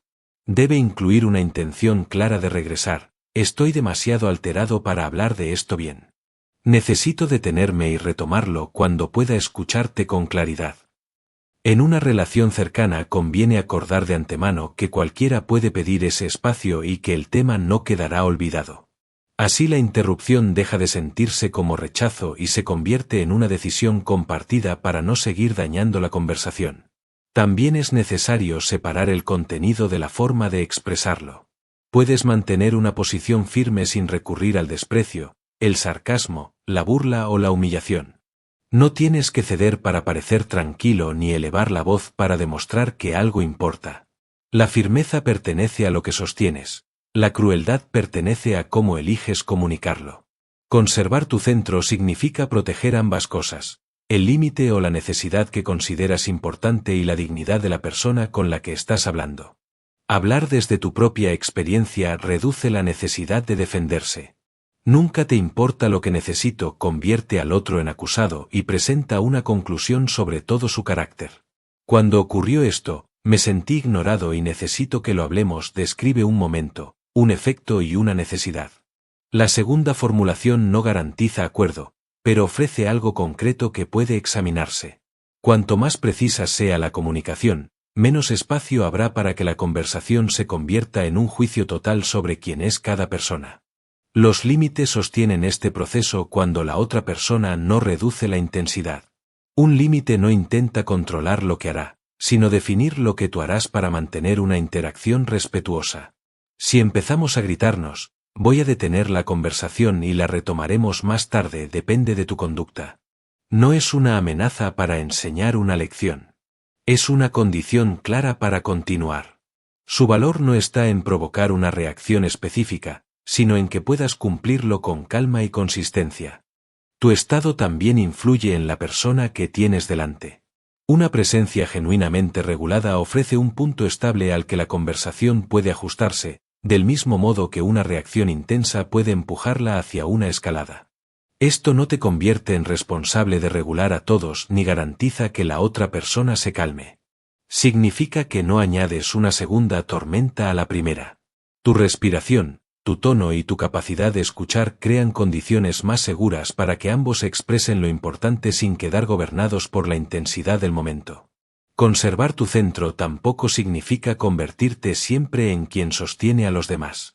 Puedes acompañar sin absorber, escuchar sin rescatar y mantenerte sereno sin ocultar tus propias necesidades. Si una relación exige que seas permanentemente la persona estable mientras nunca recibes apoyo, esa carga también necesita un límite. La firmeza relacional conserva dos realidades a la vez. La emoción del otro merece ser tratada con humanidad, y tu equilibrio no tiene que ser entregado para demostrar amor, empatía o compromiso. Capítulo 13. Mantén la calma bajo presión. Decide con claridad en momentos críticos. Existe una clase de presión que no se parece al estrés cotidiano. Aparece cuando una decisión profesional puede cambiar tu futuro, cuando un problema económico amenaza tu seguridad o cuando una crisis exige actuar con rapidez y pensar con claridad al mismo tiempo. En esos momentos hay consecuencias reales, información incompleta y poco margen para corregir ciertos errores. Por eso decirte simplemente que te calmes no basta. La firmeza emocional consiste en conservar suficiente estabilidad para utilizar bien los recursos que todavía tienes disponibles. Cierto grado de activación no es el enemigo. Ante algo importante, el cuerpo aumenta la atención, acelera la respuesta y prepara energía para actuar. Intentar eliminar por completo esa reacción puede añadir otra lucha innecesaria. El objetivo es impedir que la activación cruce el punto en el que la mente se estrecha, todo parece urgente y la primera respuesta se confunde con la única posible. Necesitas suficiente intensidad para responder, pero no tanta como para perder perspectiva, ignorar datos o decidir únicamente para escapar de la incomodidad. El primer ajuste consiste en nombrar con precisión la amenaza. Una evaluación negativa, la pérdida de un cliente o una factura inesperada pueden sentirse como un peligro para la supervivencia porque afectan al estatus, la identidad o los recursos. Pero sentir una emergencia no siempre significa estar ante una amenaza física inmediata. Puedes decir, esto es serio y tendrá consecuencias, pero en este instante puedo examinarlo. La frase no reduce la importancia del problema. Reduce la alarma sobrante que impide pensar estratégicamente sobre él. Las decisiones más útiles bajo presión suelen comenzar antes de que llegue la presión. Durante un momento de calma puedes establecer reglas para situaciones previsibles, qué gasto nunca harás impulsivamente, a quién llamarás ante una emergencia, qué información comprobarás antes de aceptar una conclusión y qué límite no cruzarás aunque tengas miedo. Los profesionales que trabajan con consecuencias graves utilizan protocolos y listas porque saben que una mente activada olvida pasos, confunde prioridades y consume energía en cuestiones que ya podrían estar resueltas. La información inicial merece una atención especial. En una crisis, el primer mensaje suele llegar incompleto, mezclado con interpretaciones o expresado por alguien que también está alterado. Tratarlo como una verdad definitiva puede desencadenar decisiones que después resulten difíciles de reparar. Separa lo que sabes, lo que estás suponiendo y lo que todavía necesitas confirmar. Si la acción no puede esperar, actúa sobre el hecho comprobado más urgente sin convertir el resto de la historia en una certeza prematura. Cuando el problema parece demasiado grande, reduce el campo de atención. Una dificultad económica puede llevarte en segundos desde una cifra concreta hasta imaginar la pérdida de toda tu estabilidad. Una decisión laboral puede hacerte recorrer mentalmente años de consecuencias que todavía no existen. Pregunta: ¿cuál es la siguiente acción correcta que puedo realizar ahora? Tal vez sea revisar un documento, detener una pérdida, pedir información o llamar a alguien con experiencia. Las crisis rara vez se resuelven mediante un único gesto, avanzan por una serie de acciones manejables. Reducir el campo no significa ignorar el futuro. Significa impedir que todos los posibles futuros compitan por tu atención en el mismo segundo. Atiende primero lo que evita que la situación empeore. Después amplía de nuevo la mirada y decide el siguiente paso con la información disponible. Bajo presión no siempre puedes elegir entre pensar o actuar. A veces debes actuar para estabilizar mientras sigues reuniendo datos y pensando. La firmeza permite que ambas funciones continúen sin que la urgencia destruya la reflexión ni la reflexión se convierta en parálisis. También conviene distinguir entre decisiones reversibles y decisiones difíciles de deshacer. Si una elección puede corregirse con un coste razonable, esperar una certeza absoluta puede consumir el tiempo que necesitas para aprender mediante la acción. Elige una opción suficientemente segura, observa el resultado y ajusta. Cuando la decisión compromete recursos esenciales, afecta profundamente a otras personas o cierra una posibilidad de manera permanente, reduce la velocidad siempre que la situación lo permita. Revisa los hechos, consulta otra perspectiva y vuelve a los valores que no quieres traicionar bajo presión. Ni siquiera una decisión irreversible ofrece certeza total. La pregunta no es cómo garantizar un resultado perfecto, sino cómo decidir con la mayor claridad posible dadas las condiciones reales. Separa el resultado de la calidad del proceso. Puedes tomar una decisión cuidadosa y recibir un desenlace desfavorable porque había factores fuera de tu control. También puedes actuar impulsivamente y tener suerte. Si juzgas únicamente por el resultado, aprenderás la lección equivocada y recompensarás procesos que podrían dañarte la próxima vez. La división entre lo controlable y lo incontrolable devuelve energía al lugar donde puede producir una diferencia. No controlas el mercado, la reacción de un superior, el pasado ni todos los efectos de una crisis. Si puedes controlar la honestidad con la que examinas los datos, el esfuerzo que dedicas, las personas a las que consultas y la respuesta que eliges. Cuando algo depende de ti, orienta la energía hacia la acción. Cuando no depende de ti, dejar de combatirlo internamente permite concentrarte en la parte que aún responde a tus decisiones. En una crisis económica, la mente suele producir una nube de cifras, fechas y escenarios que parecen una sola amenaza. Desarma esa masa. ¿Qué cantidad es realmente urgente? ¿Qué plazo es verificable? ¿Qué recurso existe? ¿Qué conversación debe ocurrir primero? Esta precisión no promete que el problema sea pequeño. Evita que su tamaño emocional sea mayor que su tamaño operativo. Cada dato confirmado y cada acción concreta recuperan una parte de la capacidad que la catástrofe imaginada estaba ocupando. Cuando la situación termine, no te obligues a encontrar inmediatamente una enseñanza inspiradora. Una crisis puede haberte asustado, agotado o costado algo importante. Reconocer ese impacto permite procesarlo con honestidad. Después de recuperar estabilidad, revisa qué parte del protocolo funcionó, dónde faltó información, qué decisión debería prepararse con antelación y qué recurso necesitas fortalecer. La recuperación no está separada del rendimiento bajo presión. Restaura la capacidad que necesitarás para evaluar lo ocurrido sin convertir el cansancio en una conclusión definitiva. Capítulo 14. Cuando reacciones mal, repara, aprende y vuelve a tu centro. Incluso después de mucha práctica, habrá momentos en los que respondas peor de lo previsto. Tal vez eleves la voz, contestes con dureza, te cierres en una conversación o actúes impulsivamente. Esperar que estas situaciones desaparezcan convierte la fortaleza emocional en una exigencia imposible.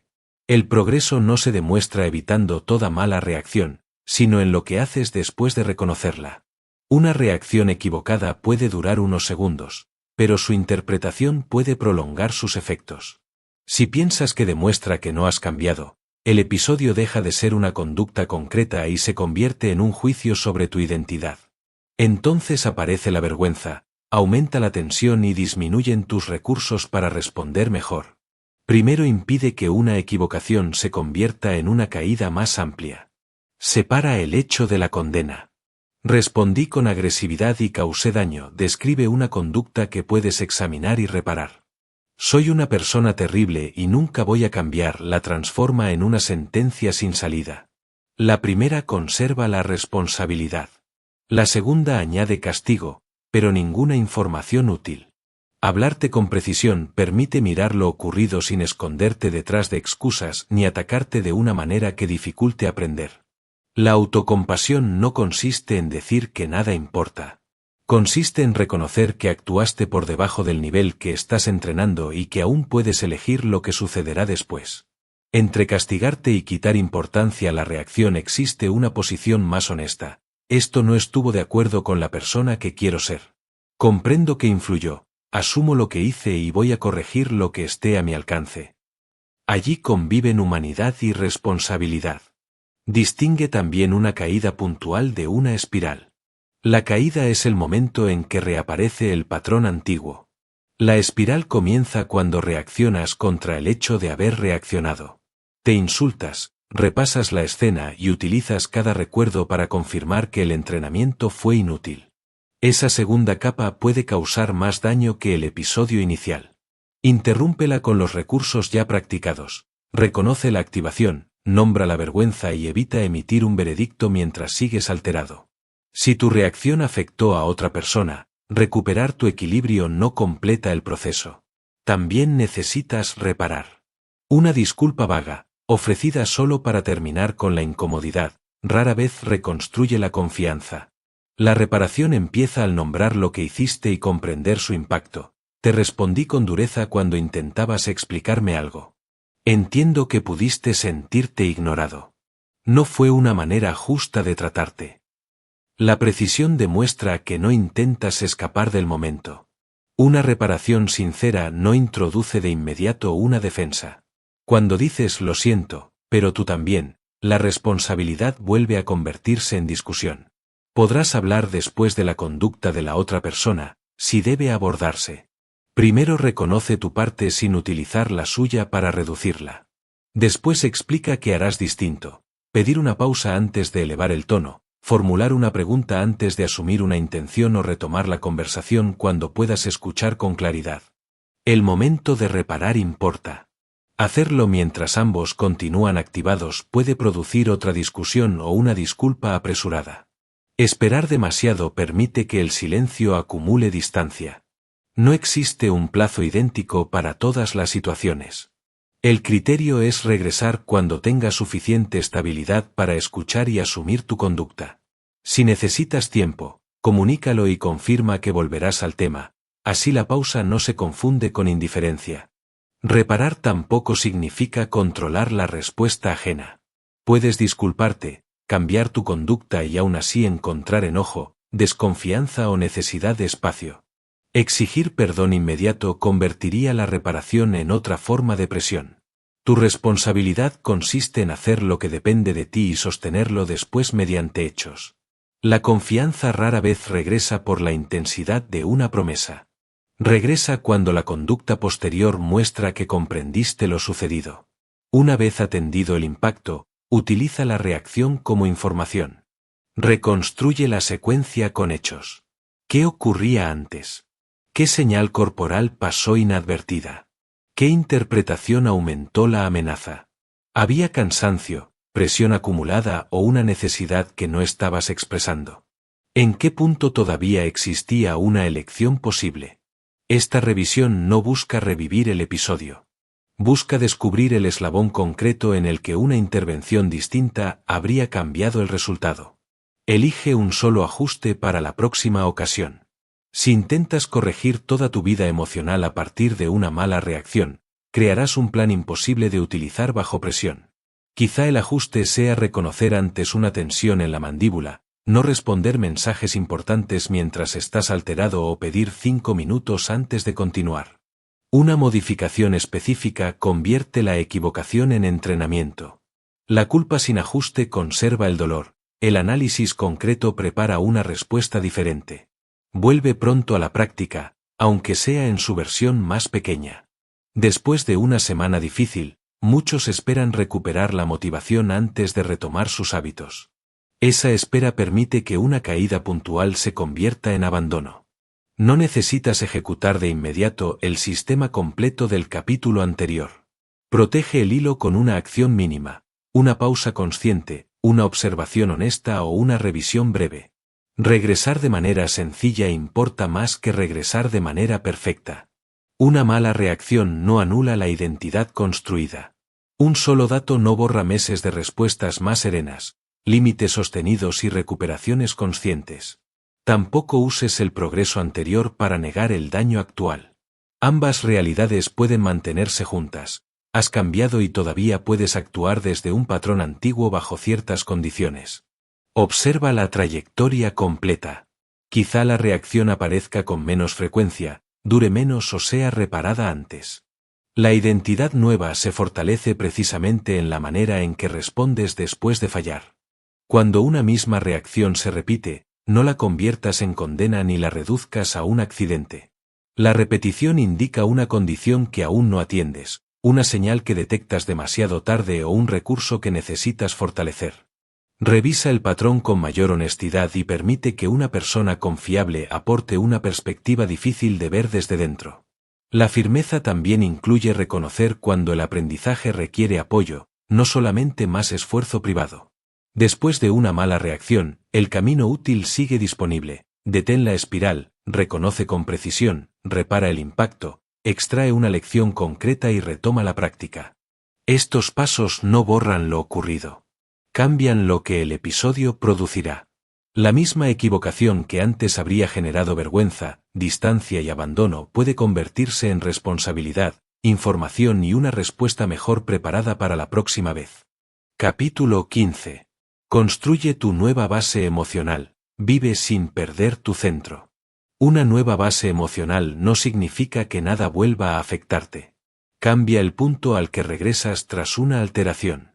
Una crítica, una pérdida o una incertidumbre podían arrastrarte antes durante horas o días. Con entrenamiento, la emoción sigue apareciendo, pero deja de ocupar todo el paisaje interno. La estabilidad se mide por recuperar el centro sin negar lo que sientes ni entregar a la emoción el control de tu conducta. Muchas personas construyen su equilibrio sobre condiciones externas. Se sienten seguras con aprobación, tranquilas en un entorno predecible y valiosas al obtener el resultado esperado. El problema no es disfrutar de esas condiciones, sino necesitarlas para conservar una relación estable contigo. Si tu paz exige que nadie te critique y ningún plan falle, dependerá de factores que no diriges. Una base interna permite dar importancia a los resultados sin convertirlos en la medida de tu valor. Esa estabilidad tampoco debe confundirse con rigidez. Ser firme no consiste en reaccionar siempre del mismo modo. A veces corresponde escuchar. Otras veces necesitas hablar con claridad, establecer un límite, esperar antes de decidir o actuar de inmediato. La maestría emocional se muestra en esa flexibilidad. Modificas tu conducta según lo que exige el momento sin permitir que el miedo, la urgencia o la necesidad de aprobación elijan por ti. El primer fundamento es la aceptación personal. Cuando luchas contra el miedo, el enojo o la tristeza, una parte de tu energía atiende el problema y otra te condena por sentirlo. Aceptarte no significa justificar una conducta dañina ni renunciar al cambio. Significa reconocer tu estado sin convertirlo en un defecto total. Esto es lo que siento y esto es lo que aún puedo elegir. Esa aceptación reduce la guerra interna que impide corregir con claridad. El segundo fundamento es un propósito que tenga más alcance que la comodidad inmediata. Cuando solo intentas dejar de sentir mal cuanto antes, cualquier escape parece razonable. El propósito introduce otro criterio. Pregunta qué conducta protegerá la vida que intentas construir. No necesita ser grandioso. Puede consistir en cuidar una relación, realizar un trabajo digno, crear algo valioso o vivir de acuerdo con principios que deseas respetar incluso cuando nadie te observa. El propósito convierte los valores en orientación práctica. Ante una emoción intensa, pregunta qué opción seguirá pareciendo correcta cuando disminuya. El alivio inmediato quizá consista en atacar, huir, ceder o cancelar algo importante. La acción alineada puede exigir sostener una conversación, admitir un error o cumplir con una responsabilidad. No eliges el malestar por sí mismo. Aceptas una incomodidad para impedir que una emoción breve decida el rumbo de algo valioso. El tercer fundamento es permanecer en el momento presente. La mente puede añadir al problema heridas anteriores y futuros imaginados. Entonces respondes a una frase, una demora o una noticia, pero también a lo que recuerdas y temes. Distingue el hecho, la memoria activada y la predicción que construyes. Las tres experiencias merecen atención, pero solo la primera describe lo que sucede ahora. Separarlas devuelve proporción a tu respuesta. El cuarto fundamento consiste en utilizar la emoción como información sin convertirla en una orden. El enojo puede señalar un límite vulnerado, el miedo, un riesgo que merece preparación, la tristeza, una pérdida importante, y la ansiedad, un intento de obtener certeza donde aún no existe. Cada emoción contiene datos posibles, pero no entrega automáticamente la conducta correcta. Escuchar su mensaje es distinto de obedecer su primer impulso. Formula dos preguntas: ¿qué intenta mostrarme esta emoción? ¿Y qué acción corresponde? El enojo puede indicar que algo importa sin autorizar la humillación. El miedo puede pedir cautela sin exigir retirada. La tristeza puede necesitar espacio sin obligarte a aislarte. Esta separación desarrolla criterio. No necesitas expulsar la emoción ni permitir que gobierne. Puedes extraer la información útil y descartar la reacción más dañina. Una base firme incluye una forma de respeto que no desaparece con el fracaso. Si solo te respetas cuando actúas perfectamente, cada error amenaza tu identidad. Si solo respetas a los demás cuando cumplen tus expectativas, cada decepción convierte el vínculo en una batalla. Mantener la dignidad no implica aprobar toda conducta ni permanecer donde existe daño. Permite establecer límites y tomar decisiones difíciles sin usar el desprecio ni deshumanizar a nadie. El progreso puede medirse con cambios observables. Comprueba si detectas antes la activación, si alcanza menor intensidad, si recuperas la claridad más rápido y si un episodio invade menos el resto del día. Observa también cuánto tardas en reparar y volver a una conducta coherente. Estas medidas revelan una transformación que pasa inadvertida cuando el único criterio es no debería alterarme. Tu nueva base aparece en la forma y la velocidad con que regresas. Esa base debe actualizarse porque tu vida cambiará. Una práctica suficiente durante una etapa tranquila puede necesitar ajustes cuando aumentan las responsabilidades, aparece una pérdida o disminuye tu energía. No lo interpretes como retroceso. Revisa las nuevas señales, lo que supera tus recursos y el apoyo o la preparación que hacen falta. Un sistema vivo se adapta sin abandonar sus principios. La rigidez insiste en el método, la estabilidad conserva el propósito y modifica la respuesta. Evita confundir inspiración con transformación. Comprender este proceso puede producir claridad, pero esa sensación es temporal. Si esperas que se convierta por sí sola en una vida distinta, el ritmo cotidiano la absorberá. No apliques todo de una vez. Elige una decisión para la próxima situación, separar hecho y predicción, escuchar el mensaje de una emoción o actuar según un valor antes que según el alivio inmediato. La repetición de esa elección crea la nueva base. No sucede en un momento extraordinario, sino en respuestas pequeñas. Con el tiempo empleas menos energía en anticipar tormentas internas, lamentar impulsos o reparar consecuencias evitables. Esa capacidad recuperada puede dirigirse a relaciones más profundas, decisiones más claras y mayor presencia. El dominio emocional no solo reduce daños, devuelve la atención antes ocupada por sobrevivir a tu estado. La vida volverá a moverse de forma imprevista. La diferencia será que no necesitarás controlarlo todo para conservar una elección dentro de ti. Podrás sentir, revisar lo que la emoción comunica y decidir quién quieres ser en ese momento. Ser difícil de desestabilizar no significa no apartarte nunca del centro. Significa saber regresar, aprender de cada movimiento y construir una paz que no dependa de que el mundo permanezca inmóvil.